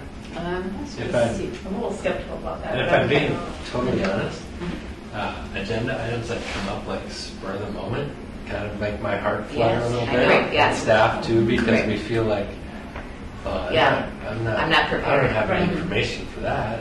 Right. But Well, and that was also going to be my other point, is when you're talking about adding stuff to the agenda, it's normally stuff that you propose to add, but members rarely have that. We have to make the case Right. more and more fervently, Mhm. not at the board table, in order to get it proposed to do that. So that I have a problem with, being that we have to plead to David and plead to you that we really want this on the agenda, whatever it may be. And you guys decide, kind of like, well, yeah, well, no, well, I don't know. And instead of us being able to propose it at the committee meeting where we say, we'd really like to talk about this, and bring it on the agenda, and then it's all like, oh, you didn't bring this up before, and so we can't really do that, we're not ready, we didn't have a discussion, we didn't get to prepare. So it's, there's a lot of gunk in there. Yeah. The way I feel. I think that, the agenda setting meetings, that there are very few, if any, that I can think of, items that were never brought up. But as the superintendent said, you need to get some preparation for that. Right. And it's not just me or Nora or Bill making this, there's other staff there who then. I'm talking about in between us seeing the agenda And the board meeting within itself. those 3 or 4 days. Yeah. I'm not talking about the agenda itself. Or what if we bring in something, what if I email David and say, can we put this on the agenda, but then I don't see it on the agenda? Then So, and you know, I've never done that yet. Right, and so what has happened so far anyway, in my experience, in 4 months, is that we either put it on the agenda for this month, or I know Josh sent me something last month, and we said, okay, this is a big thing, let's put it on for June, because we'll have time, and then I emailed Josh after the fact, and I said, it's on June's agenda.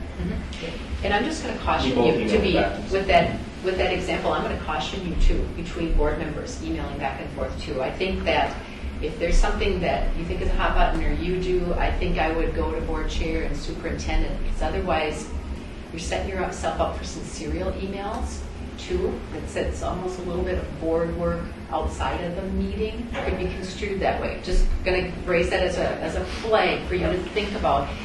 And it might seem harmless, but let's just say Josh emailed you and you think it's just between the 2 of you, but then you think that's a good idea, so then you decide to email Alana, and then Alana thinks, and then pretty soon you've got that going. So I would be very careful. If it's an issue, if it's something brewing, board chair, superintendent. People have done that. Okay, good. And then I would say a couple things. So I appreciate your comment, Bill. Your heart flutters a little bit when things come up, because really, at the board meeting, you don't want to waste time. You put something on agenda and the superintendent or his staff are not prepared, so think about that. You should be able to add something, bring it up, say I'd like to add social studies curriculum to the agenda. You can add it. Then you could have a discussion where you can put it on the agenda. It might be such that we're not going to have time to talk about it tonight. It might mean a lot of additional information, what specific, and then let's get more information. Can we put it on the next meeting? So, I think it sounds like you've got a process in place. It sounds like you might want to tweak it. And Rosie, you wanted to talk. Well, I was just, a couple of things going to follow up. When I was clerk too, we followed the same procedure that Nora just described when agenda items were brought up, but maybe the other staff that were sitting at the table felt like because of some of the work they were doing, it would be better if it was a different month, or they would have better information. And so we do have an item for each of our committees on, I can't remember how it's written, future items. So, sometimes that's where that's listed, so we know it will be there later. My other couple questions, though, in terms of kind of, again, the chain of command with the board chair. So if a member has a resolution of some kind that they're thinking about, would it be good practice to let the board chair know before the board meeting rather than kind of a surprise? And then secondly, just in terms of board members wanting more information, we have a lot of different staff in the district, directors and that. should we go through the board chair? Is it your recommendation to go through the board chair to get that information, or are we just kind of willy-nilly kind of set up meetings with staff? Just your recommendation. You should not be setting up meetings with staff. Though the information that you need should come through your superintendent. Caveat might be maybe you have a policy on that or a protocol that you're using, but I think that when you start approaching transportation director or principal and they're not expecting you to stop in, they're nervous. You put them in a really tough spot. They called me. They're like, oh, superintendent, or And so your questions really do need to go through your superintendent. Now, there may be times when you have activities arranged in a building you want to walk through and the superintendent takes you around. So I think that's important. So I hope that answers you. What was the very first thing? I'm sorry. Also, just if you have a resolution or something you're planning on bringing to Yes. the board meeting, No is it good practice to give your chair a heads up? Yes. We say no surprises at the board table. No surprises. Or isn't it under, or don't we have that right under Robert Rules of Order to create a resolution on the spot? Yes, you do. No, No, it's not always planned that we're going to make a resolution, at least Right. in my case, and so I just want to make that clear too, that even if we make every attempt to make a resolution as early as possible, situations do come up where it has to. Yep. Right. So the goal is no surprises, but you are absolutely right, Alana. There might be something that comes up. It could be from you, it could be from board chair, it could be from superintendent that comes up last minute. That may come before the board. And you may choose to deal with it. You might not. Could be voted down. But yes, so you are right about that. I think that when we talk about decorum, we talk about trust and respect, that's where we say no surprises if possible. I mean, it just doesn't build trust and respect.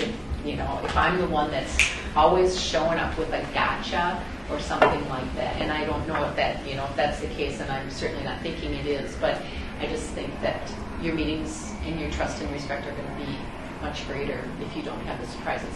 Will it happen on occasion? It could. It might. For a whole host of reasons. Okay. I had just one more question, Sure. kind of on that decorum kind of piece. So if board members have information that they want to share with the board on a topic or not a topic that we're discussing, the appropriate thing would be what? To get that information to board members, to hand it out at a board meeting, to go through the board chair.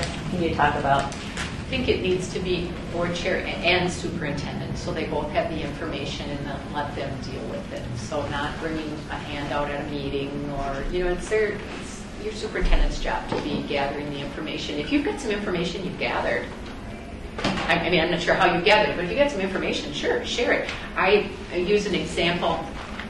Sometimes we talk about having an expert member at the board table. Some of you may be skilled, and some of you probably are, in some things that might come up as board work.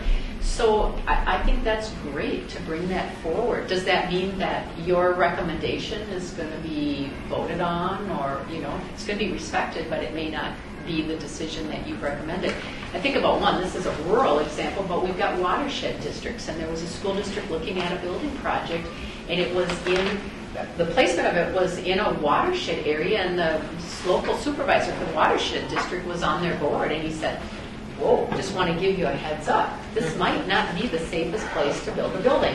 Well, thank goodness that supervisor said that. I mean, how would you like to build that building and then the supervisor to say, oh yeah, I knew you were going to have flooded basements and the foundation, So yeah, there are times when that could. But I think the more transparent you can be in bringing information to your board chair and your superintendent. Okay. Let's keep moving along here. So I think we have covered page 8. What is use written protocols for its interaction? What does that really mean? I mean, it's actually some things we've talked about already. So written protocol is your chain of command. What happens when somebody contacts you? You help them go through the chain of command. It's a protocol for responding to emails. And by the way, so we talked about that. Making sure if your superintendent didn't get the email, you want to make sure to CC him or her on it. Written protocol would be public input, public participation at your board meetings. Those would be some examples. of protocols. And if you're struggling with any of those kinds of things, make sure your chair and your superintendent know about that. And then when you answered question 10, and I think this happened to me kind of throughout the self-eval, was I evaluating myself personally, or was I evaluating what I thought our team did? What you believe. What you believe. Okay. I think that was hard for me too. Okay. Yeah. That might be something we can clarify for you Yeah. when we take it again. We'll walk through real quick the last of the conduct and ethics, and we'll take another quick break and wrap up the rest of the standards. So as I look at page 8, we're looking at benchmark D, and this talks about policies. You have very strong responses here. I circled question 14, collaborating with colleagues across region, state, or nation. And this is really just your opportunity to share with other professional groups. You know, what's going on out there? What's your environmental scan as an individual and as a board of what's happening in education? So just follow what's, in your professional organizations, in the media, things like that. Is all that one's really about. On page 9, talking about healthy relationships, communicating supportively, inspiring, motivating, empowering others, and exercising influence in a positive manner. I circled question 17 on this one, only because I want to just hit home the word respect and the word trust, and how can you get those two sometimes up to always or most of the time. So it really starts here. If you are not supportive, respectful, and trusting of other members on your board team, so that's your superintendent, the elected board members, if you don't have that sense, what's the message that you're sending to your community? They're going to be sitting back. They're not going to be caring about student achievement. They're going to be sitting back and saying, oh, did you watch that school board meeting? Or, boy, oh boy, what did I see there? Did you see how that superintendent, or they interacted, or is that what you want? I mean, because there's a trickle down. You set an example for the rest of your district. So if you're not happy here and not working as a team and being nice and being respectful, what's going to happen with the administrative team? What's going to happen with the teachers? What are the students going to do? What are the parents going to say? And what's the buzz? So if you could set a level of professionalism, does that mean you have to like each other? No. I always use the example. We were, on my board, we had some antagonistic personalities. And I had one board member who was an attorney. And I remember he said, you know what? Oh, sorry. Yeah, I'll let you tell you who he is. It could have been a doctor. It could have been a doctor. It could have been a doctor. Yeah, that's exactly. Social worker. Yeah. Anyway, just had, yes. And so I remember him saying to us one time, we don't have to like each other. We just have to come here and work together, get along, make decisions in the best interest of students and student achievement.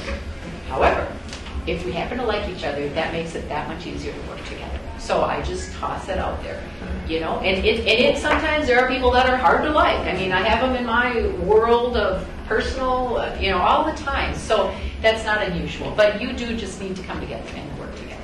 I have a prime example of Sure. that kind of division on our board that I want to work through. Mm-hmm. We have 7 leadership positions on the board, Mm-hmm. and 6 members have those leadership positions. Mm-hmm. And the community notices when one member is left out. Mm-hmm. And I hear from them, and I don't have an answer for them. I say, you have to talk to our board chair who makes those decisions. And it's hard. I mean, because I feel left out. I feel not responded to. I feel least likely to be communicated with. Okay. Because everybody else has a role to communicate and advocate for, and I'm left with just being the feedback person, if that. And I feel less than all of my colleagues. Okay. Well, thank you for sharing that. That's very honest. I don't know what your protocol is for leadership positions. I know that you are required to elect officers at your organizational meeting. It's required to be a vote of all the board members. Superintendent doesn't select. Do you and then committees, what happens with, so I'm assuming that happened, you had an election process, okay, and then the majority speaks on that, whatever that was or is. Committee members, do you as chairs set the committees and committee chairs, or do you do that as a team? No, I said that these members can apply, they indicate which committees they would like to be on. Okay. The chair makes a decision. Makes a decision, okay. And I've seen it done that way. I had one school board, which I actually thought was kind of a nice idea, at their last meeting of the previous year, so before their organizational meeting, they just had an agenda item of, we're going to reorganize at our next meeting in January. Here's our committees, here's our officers. Anybody have any thoughts, feedback? Is there anybody that would like to not be the vice chair? Would you like to not be vice chair? Would you like to switch committees? Anybody that wants to be in a leadership position. And then they had a chance to speak, and the chair in that case took that under advisement and made the recommendations. I've seen other districts where you have your organizational meeting and nobody wants to be chair, and so the chair's been there for 100 years or something, and so that's not always the route I go. So it can go very different ways. I've seen boards that come together, organizational meeting, and everything is decided right there. So it can be done in varying ways. If you're not selected in a leadership position, sometimes I say, be grateful, but I don't want to put you down, Alana. I don't want to put you down. Be grateful. Sometimes there is more power in not being in power. And so think about that. You have the opportunity then to see the big picture. And so, I don't know. That is something that you may want to talk about. If you've got one or two or more, and all it takes is one member. If you've got one person who is struggling with that, at least talk about it. Or in setting up committees, and I don't know again how that went, but if you didn't, if you had struggle in your decisions, if you had a thought process in it, I think it's fair to let the group know. I had Jill and Sally, who both wanted to chair the education committee, and I picked Jill for this reason. Yeah, I am. That's weird. But yeah, I say just be transparent about it. I would also say if Rosie wanted to be the new vice chair, and well, you're gonna, yeah. So if that wasn't gonna, well, actually that you're voting publicly. But if you ended up with a decision, let's just stick with committees. But if Sally wanted to be chair of something, I think, and you're not selecting her, I think it would be nice to just give her a heads up to say, I'm going to go in a different direction, and there's always next year, and who knows, things change during the year. Somebody may not want to be a chair of a committee. That's a lot of responsibility. So, I don't know. Is that I would have appreciated that this year, instead of finding out the committee assignments when we were getting our Chromebook training. When when I asked about it. But I did tell you why. You did tell me why then, but everybody else already knew. Okay. But some examples they hadn't. I think sometimes you say all of us. What I was told is that David said he had contacted everybody. So that's how I say all. And even if that's not true, I'm glad to be corrected on that. Yeah, sure, I'm not offended. And I think we're all working, to get to know each other's leadership styles. I think that's what I was looking forward to today too, is to, because we're going to be we're going to be selecting new chairs and new leadership in another few months actually. And so I want you all to know that I listen to how you work and I watch what you do, and that's going to weigh a lot on whether or not I am going to say, that I think you'd be a good person in that role. So if we want to be leaders, then know that at least my role on this board is to make sure I'm listening to that leadership style. And I think that we have to be responsible with everything, with our social media use, with our dialogue in and outside the boardrooms, because I also look at that for what I expect you to do as a leader. And so I'm just sharing with you that when I come to vote on leadership, I look at all of that as well. And it's hard. It is hard. I know, and I respect that you want to be a leadership role, and I think we're all here listening to that. So then we have to make sure that we're doing the things that make us good and strong leaders all the way around. The dynamic here, it was that I'm on the board for 2 years and I don't get squat. But I also felt that and- my skill set was a good skill set for where I am. I'm Yeah. not saying, I know, I'm not trying I to know. diminish you. I know. Doris. I mean, we won't want this getting, I'm going to do this Okay, in time time. out. I don't want this to get into a debate. So I appreciate the honesty. Yeah, I do too. Everybody here. It's no fun being the one out, if that's what has happened, and it sounds like it may have for whatever reason, and maybe not. I don't know. But the big picture is you're all a team, and you're all working in the same direction. Some people have additional responsibilities, and this is a learning curve for all of you. You are all so new, and so just working through that. So thank you for the honesty with that. I'm going to keep us moving. So I want to talk about one more thing, and then we'll take a break. On page 10, the thing I wanted to comment about here is the collaborative team. Question 21. Responsibility for orientating new board members and forming a new and inclusive team. Do you do mentors for your board? Have you done that? I have not. You've got an orientation process, I'm guessing that superintendent is key with that. For those of you that were running for the board, did anybody meet with you ahead of time to tell you about board work? And who did that? Who met with you when you announced your candidacy? I know. I thought we met with everyone. Okay. I met with everybody that was running. Okay, good.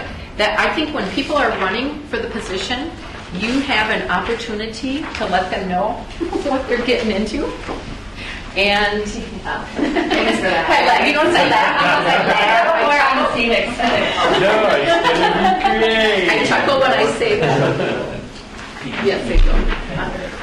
And so we at MSB also recommend that you set up a mentoring process for your newly elected board members. So it starts with orientation with your superintendent. On this handout that I shared with you, you'll see, let me just make sure to make the comment too. So even those that aren't elected, then you have had that opportunity to educate them about board work. And then of course your new board members come on and they've got a little heads up. So this is a checklist prior to the first board meeting and then throughout the year. You'll notice that there's columns, things that the new board members should be checking out, things that their mentor can assist them with, things the superintendent will do, and the things that your board admin assistant, and I think that's the person who's not here today, okay, will do. And sometimes the board, Melinda and Jackie, okay, and then your board chair as well. So this is kind of a checklist. This is also on our MSBA website under board work, so if you ever need more copies of it, it's there. The whole idea of mentoring is somebody that can just take you under their wing. Usually we say a seasoned board member. Now right now, Bill, you don't have too many seasoned board members, so normally you'd have somebody who's been on the board for at least a year or two, so Alana and Rosie and David would be your key people, and Nora, yes, I'm sorry. And so you have seasoned people, not the 20-year seasoned board members, but somebody that can just check in with you and say, Josh, we just got our board agenda. Do you have any questions about anything you see on there? And Josh may say, well, let's consent agenda. I don't know what that means, consent agenda. And then you can answer that question. So it kind of frees up the time of your superintendent and your chair. We also suggest the chair not be the mentor because the chair normally has other responsibilities, so kind of spreading the responsibility around as a mentor.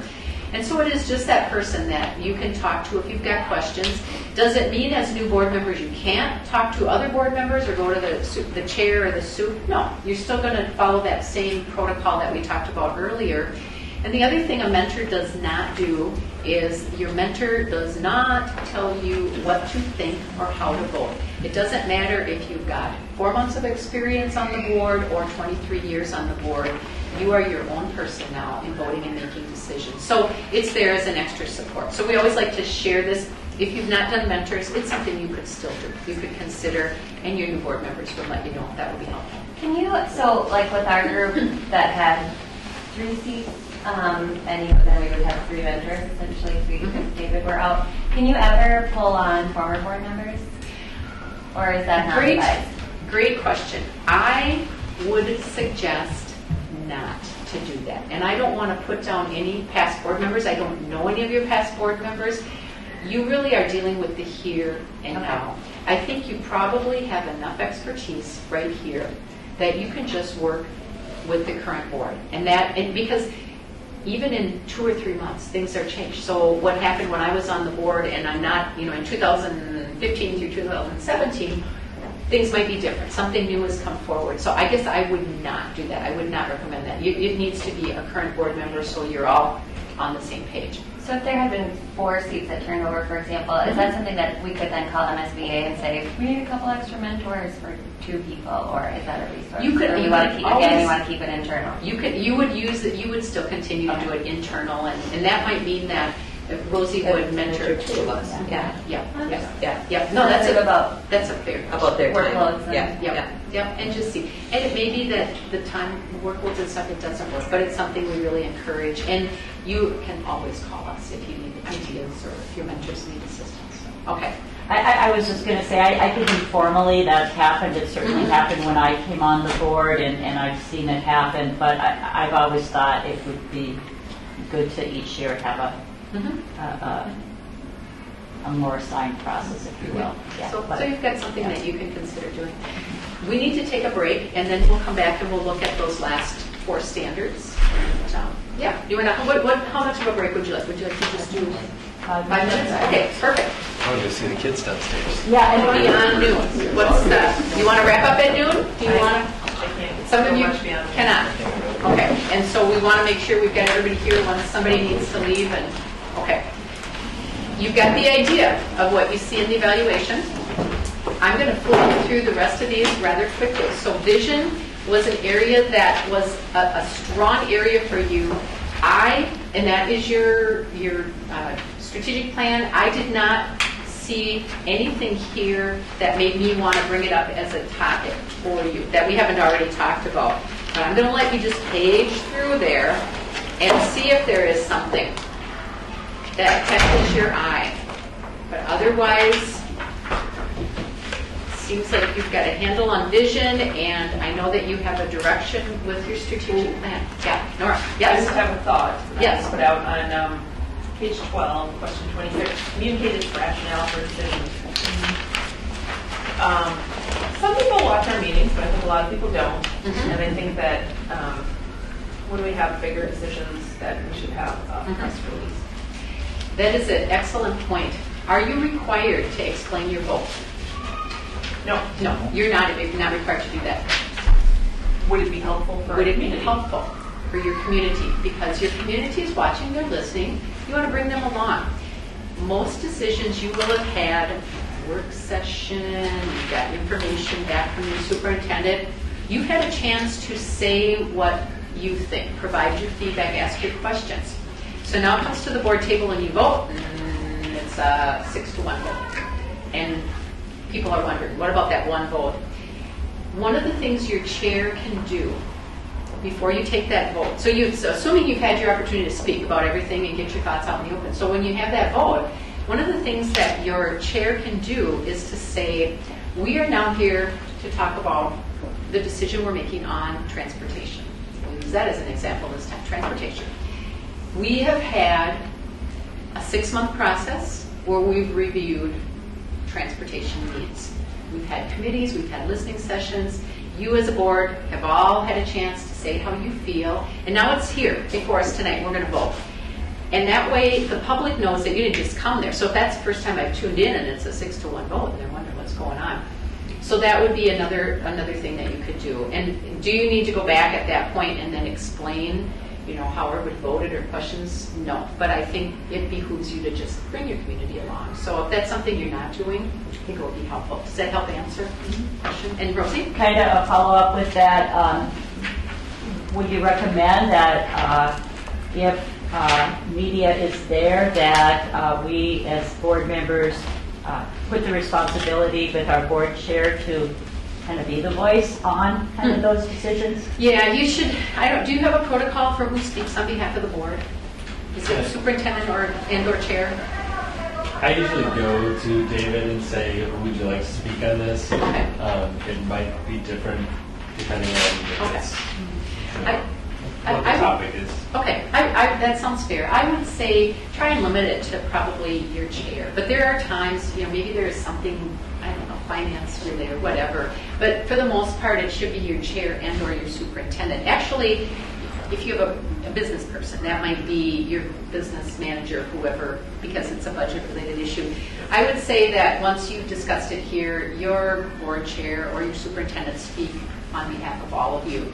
The reason being, it's a clear and a concise message. So again, if I go out and Katie starts going out and then you get mixed messages, it's a lot clearer that way. You get to a meeting, you get to the parking lot, and the press comes up to you and they say, Gail, what do you think about this? Then for me, I would just say, thank you, New Ulm Journal editor Kevin, for contacting me. We do have a plan in place. Our chair is our spokesperson, and so I appreciate you connecting with me. Let's go meet with David and ask him that question, or if it's superintendent, and we just do that. So I hope that's helpful. Comment? No? She's okay. I disagree with that. Yeah. Okay.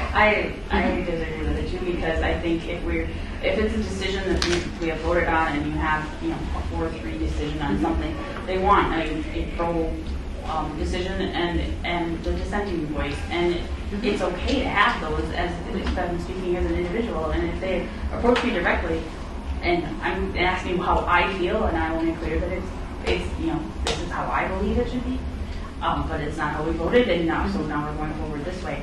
I think that's perfectly acceptable. That's exactly it. Right, you get to explain your vote, but also that we're moving forward together. Right?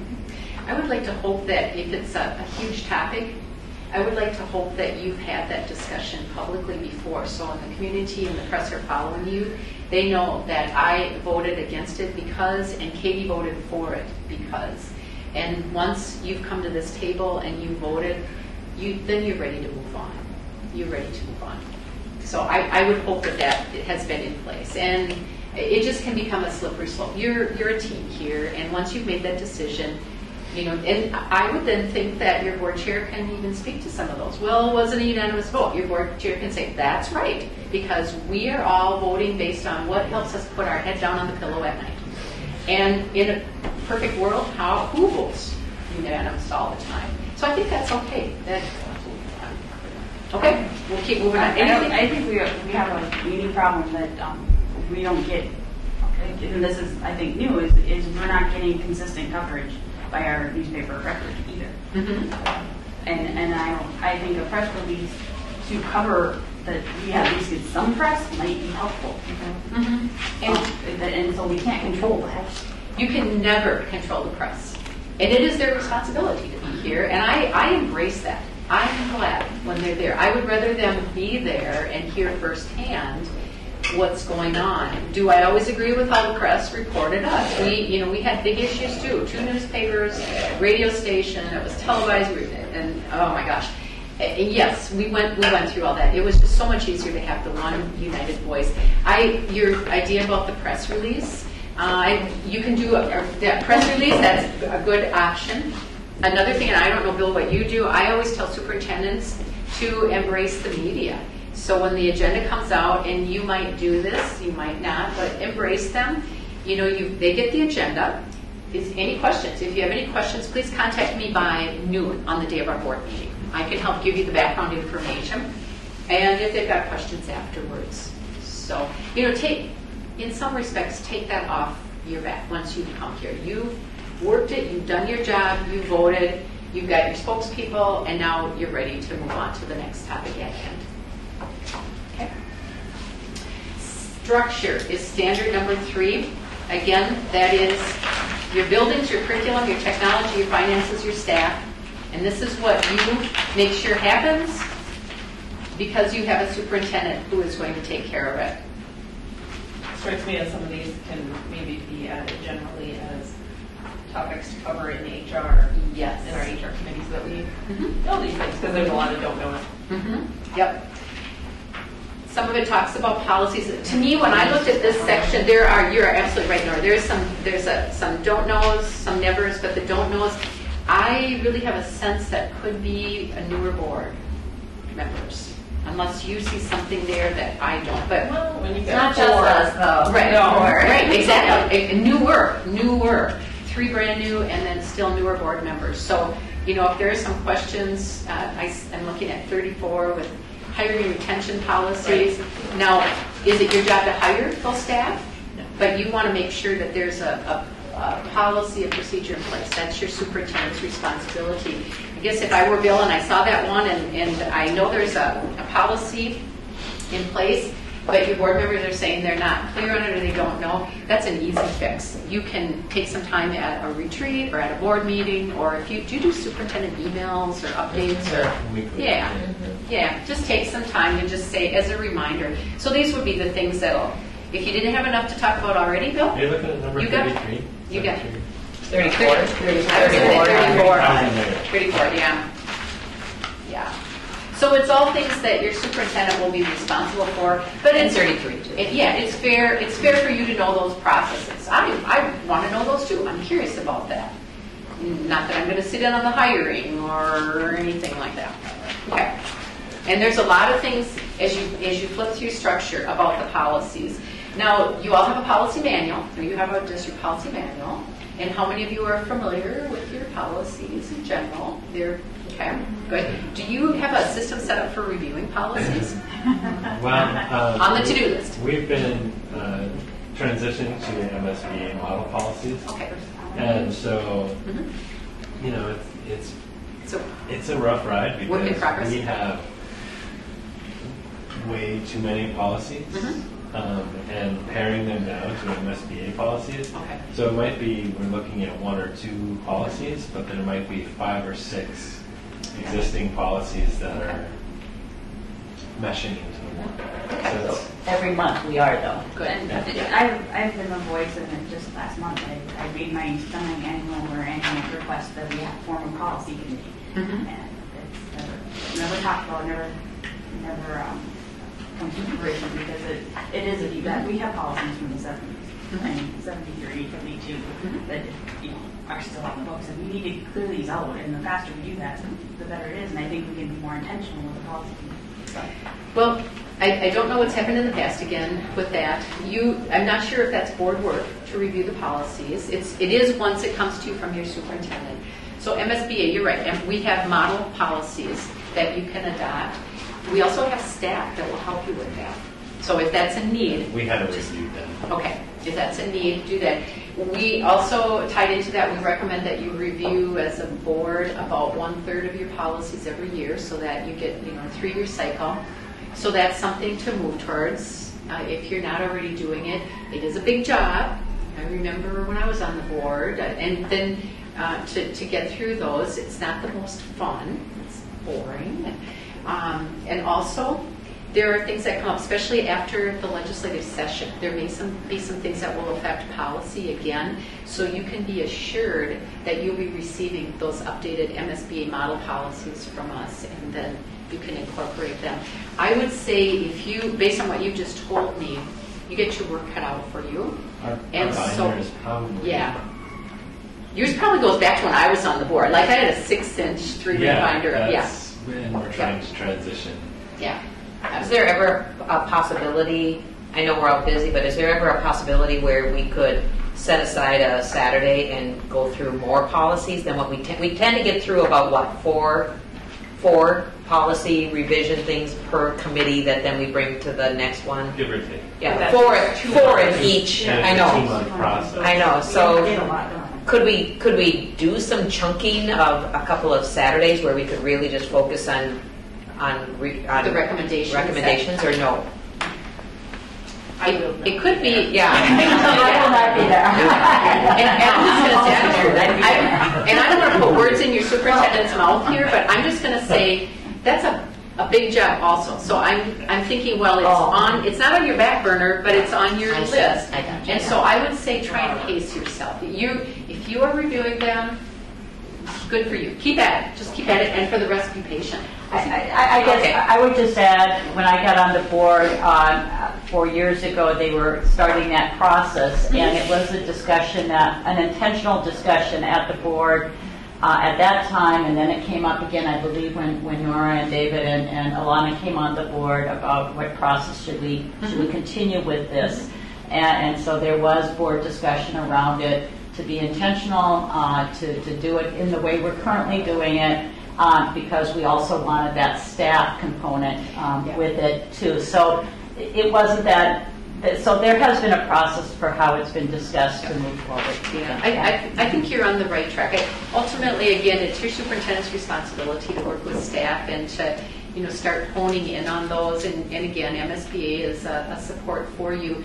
But you have some patience. I think I'm going to guess that your superintendent is also paying close attention to things that could be critical. It's like you look forward and it's like, we probably need to address this sooner versus later. I don't know what those policies might be, but yeah, and I don't really feel that it's board work to be sitting down and saying, okay, we want to do this, we want to do that. Okay. We're just approving them. You're approving. You're still going to talk about them. Okay. They're going to come forward and and you're going to look at that. But yeah, so you're going to still have some feedback. But when it gets to you, it's going to be almost in the final form. And do you want to say any more about that? Are you okay with that? Yeah, fits with your. I think that the policy is the board's role to be setting policy, but it also does take a lot of staff time to review it, make sure the statute's in there, make sure that it's we review the current policies to try to find the old policies that are tied to the new policy. MSBA helped us with some of that. But it's almost like touching a spider web. That implicates these four, but those four implicate these three. And so it's trying to figure out which chunks to bring to you what is the tougher part. Okay. Good questions. When we look at structure, are these other questions? Because I'm just going to keep moving along here. Anything else? Questions? I'm looking at page 17, and there's MFX here, and I think that particularly as we have a new director of curriculum come on, it might be good to spend a little bit more of our time in the education committee talking about curriculum, especially with things that happened this year. So, okay. And on that same page, I had just circled question 40, a process that includes community and parent involvement. And under the World's Best, or every student succeeds, World's Best Workforce, you are required to have a parent advisory committee. I'm guessing that you have something like that, and that varies from district to district, multiple or sometimes an overall. What do we have for that? That's the DAC, the District Advisory Committee that comes together to review the World's Best Workforce. And is there a list of who's on that somewhere? It's in the report. Public. Is that also on your website or okay? So that's Under what? World's Best Workforce. Probably. And I just have one more comment that Sure. this benchmark of success is curriculum, technology, and high quality facilities. I did ask that we at least get briefed on our technology plan that I don't believe has ever been briefed in my time on the board. It's on the agenda. Okay. So there is a plan that you can. Okay. Good.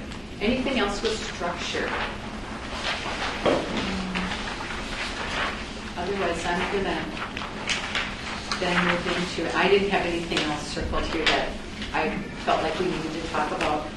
Accountability starts on page 21. you'll have Okay. the board. So Right. I think that was kind of unclear in the question if it was for the board or for the district. Right. So your strategic plan would be the big picture, the district, and then you would set goals for you as an elected board and for your superintendent off of those district goals.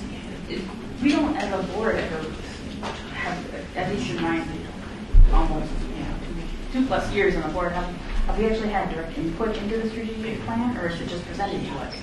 Well, the strategic plan that we have now is sunsetting this year, so it was set in 2012. It was a 5-year plan, and so that is what we're gearing up. We were hoping to renew it last year, but with the changes in ESSA, we didn't have because many of those goals are set by the state. As far as the achievement and the graduation and the achievement gap goals, those are all set by the state, and we've we're just receiving those this spring, and that's why it was put off until now. So now that we have those goals from the state, we can build ours, and using what we're getting from the listening sessions at the sites and from the kids and your new process here is what's going to be used to set the goals in the new strategic plan. And we'll have a voice in that, obviously. Yeah, that would be a key goal for you to have. Yeah. Then As the board did when that one 5 years ago. So that was a question I asked when they worked on it in 2012. I think it'd be wise for us, I don't know the timing for setting a specific board strategic plan that would align with that. I think that would be vitally important to do. So I propose and hope that we do that whenever we decide the time is appropriate. I think that makes really good advice. Something to put as a higher priority of all the things that I've heard from here today. Under accountability, is there anything else that catches your eye that we haven't talked about today?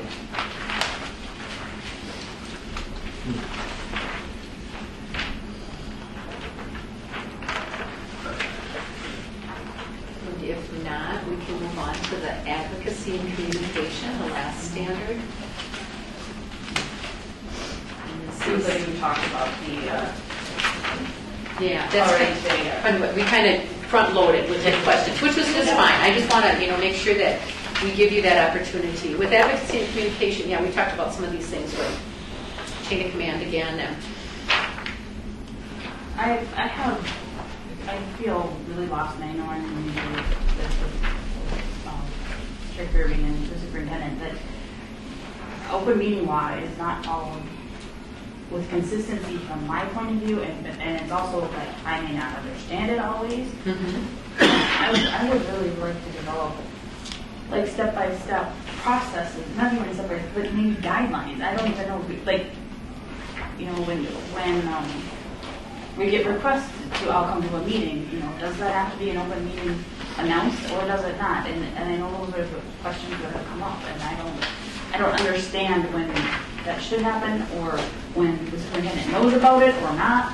Often we get requests to us if he doesn't get them, and I don't know when to say, like, hey, if there's 7 of us going to this meeting, does it need to be an open meeting?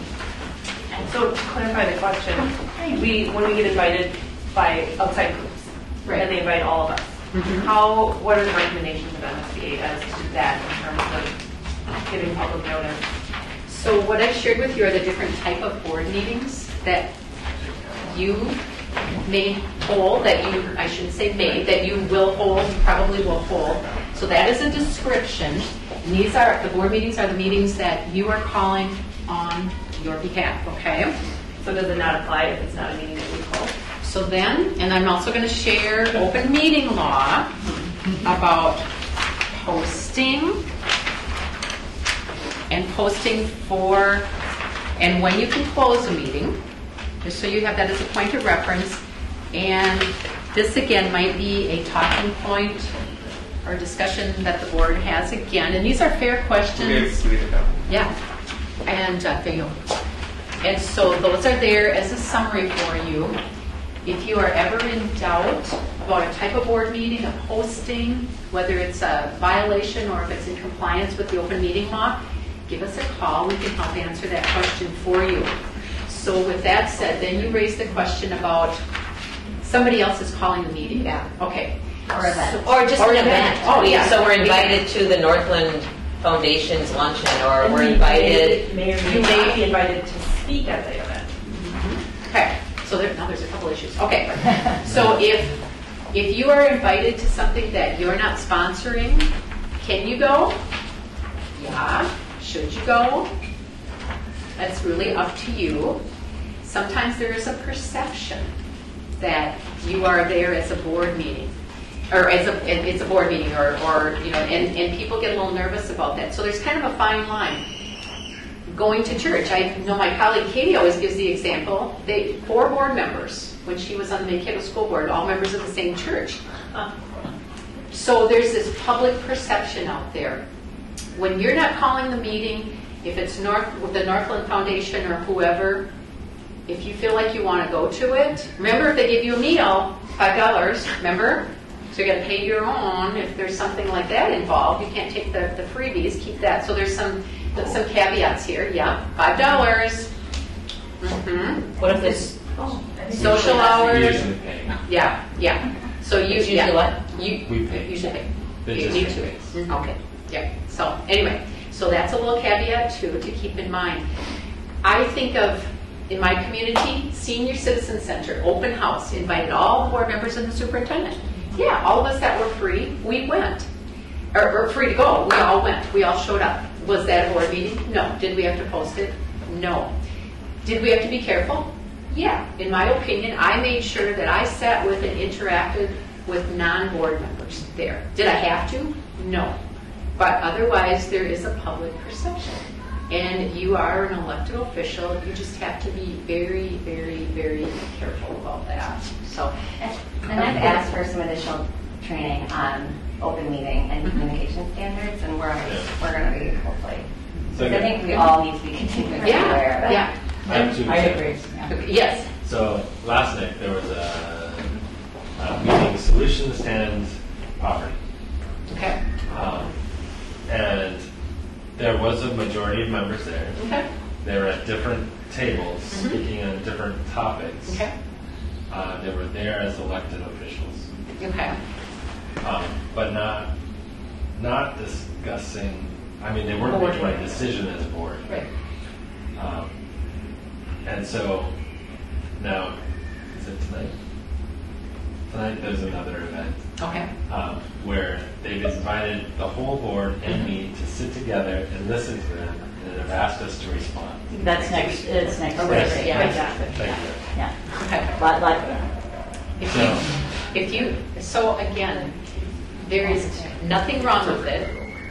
You're not doing board work, you're not making a recommendation, you're not taking any votes. You, as individuals, are not speaking on behalf of the board. It's still that perception. And maybe this is the learning curve for whoever invited you to explain that and say that becomes a very slippery slope because our community sees that and they think you're all in cahoots. And do you want that to happen? Is it worth the risk? So, and the person who's hosting the meeting might say, "Oh, they're cute. Well, let's just spread you around the room or something like that." So I mean, I think it's the learning curve, right? It's the gray area. It's the slippery slope. Is it wrong? No. If you're making board decisions there, two of you go off in a corner and say, "Well, we're going to bring this up and we're going to vote this way." And then you asked Nora about speaking too. Again, when you're speaking, I think you need to be very careful saying, "I am one board member." You can speak and as Nora, with other skills, expertise that you bring to whatever. If you're sharing something from the board, what you can't do is, or shouldn't be doing, is going out and saying, "Well, our board is going to do this," or you can't speak on behalf of the board in that respect. Does that make sense? Is that helpful? Yeah, it was more this particular Yeah, you're event talking about, where they're going to present us with information and they want us to respond in our roles as board members. And that is, I assume, it's going to address issues that are essentially board related. Right. And so I actually responded to it and I said, "I plan to attend. I don't plan to speak because it sounds like this is more of a listening session, but also then you have to probably have to open the meeting." I think you handled it well. Yeah, I think I would err on the side of being very transparent, very careful. It's just not something you as a board team want to get involved with. Then, are there going to be some people upset? Maybe, I don't know. But I think this is kind of goes back to that elevator speech that we talked about at the beginning. This is your opportunity to educate. And I think it's going to be that, "Oh, okay, that's right. I never thought about that." You adhere to a few things differently than other elected boards do, and that's just what life is all about. That's how it is. I think we may have gotten through everything. Advocacy and communication, is there anything else in there that caught your eye? I think, all of this really underscores the opportunities that we have to be much more proactive in our communication about, this harkens back to the very beginning of our conversation here today. I think there's a lot of misconception about what the board can do. and what we're charged with doing, what we should do, and then, you know, we would love to all be saving the world. I mean, we all ran to these seats for a reason. And I think we have ways to do that, but we don't have control over much. And so I think what we need to be much more proactive with is communicating without making it, I mean, it's hard to not make it sound like it's an excuse too. Like, you know what, that's not really our role as board members, it's really the role of administration. And so to your point from earlier, Michaela, I'll pass that feedback along. But just to be a lot more clear about this is what the role of the school board is, and this is how this works, and some information on open meeting laws. I mean, I think some city councilors were just shocked about how careful we have to be. And why aren't should they? be as well. No, I would agree. I would agree. Well, it's the same one. But I think It is the that same we one. have Yeah, a lot of strategies. Well, maybe we just are a lot more careful, which I think is great. A lot of takeaways from here about opportunities, not just in terms of how we grow, develop, expand, mature as a board, but also how we bring the community with us as we do that. And I want to challenge all of us to really utilize this as tools, not only for us as a board, but also for our community. And I think it's important to have sort of a next step, from my perspective anyway, that we do some goal setting. And I don't think that we have time necessarily to finish that in the next 5 minutes here, but perhaps that is our, I don't know if we can go on to a regular committee meeting or if we have a committee of the whole when school year's out to set some goals. But in a retreat. You could certainly continue the discussion. And I tried to take a few notes for you today, too, of things that popped into my mind. I think number one is your strategic plan. That'll set your direction.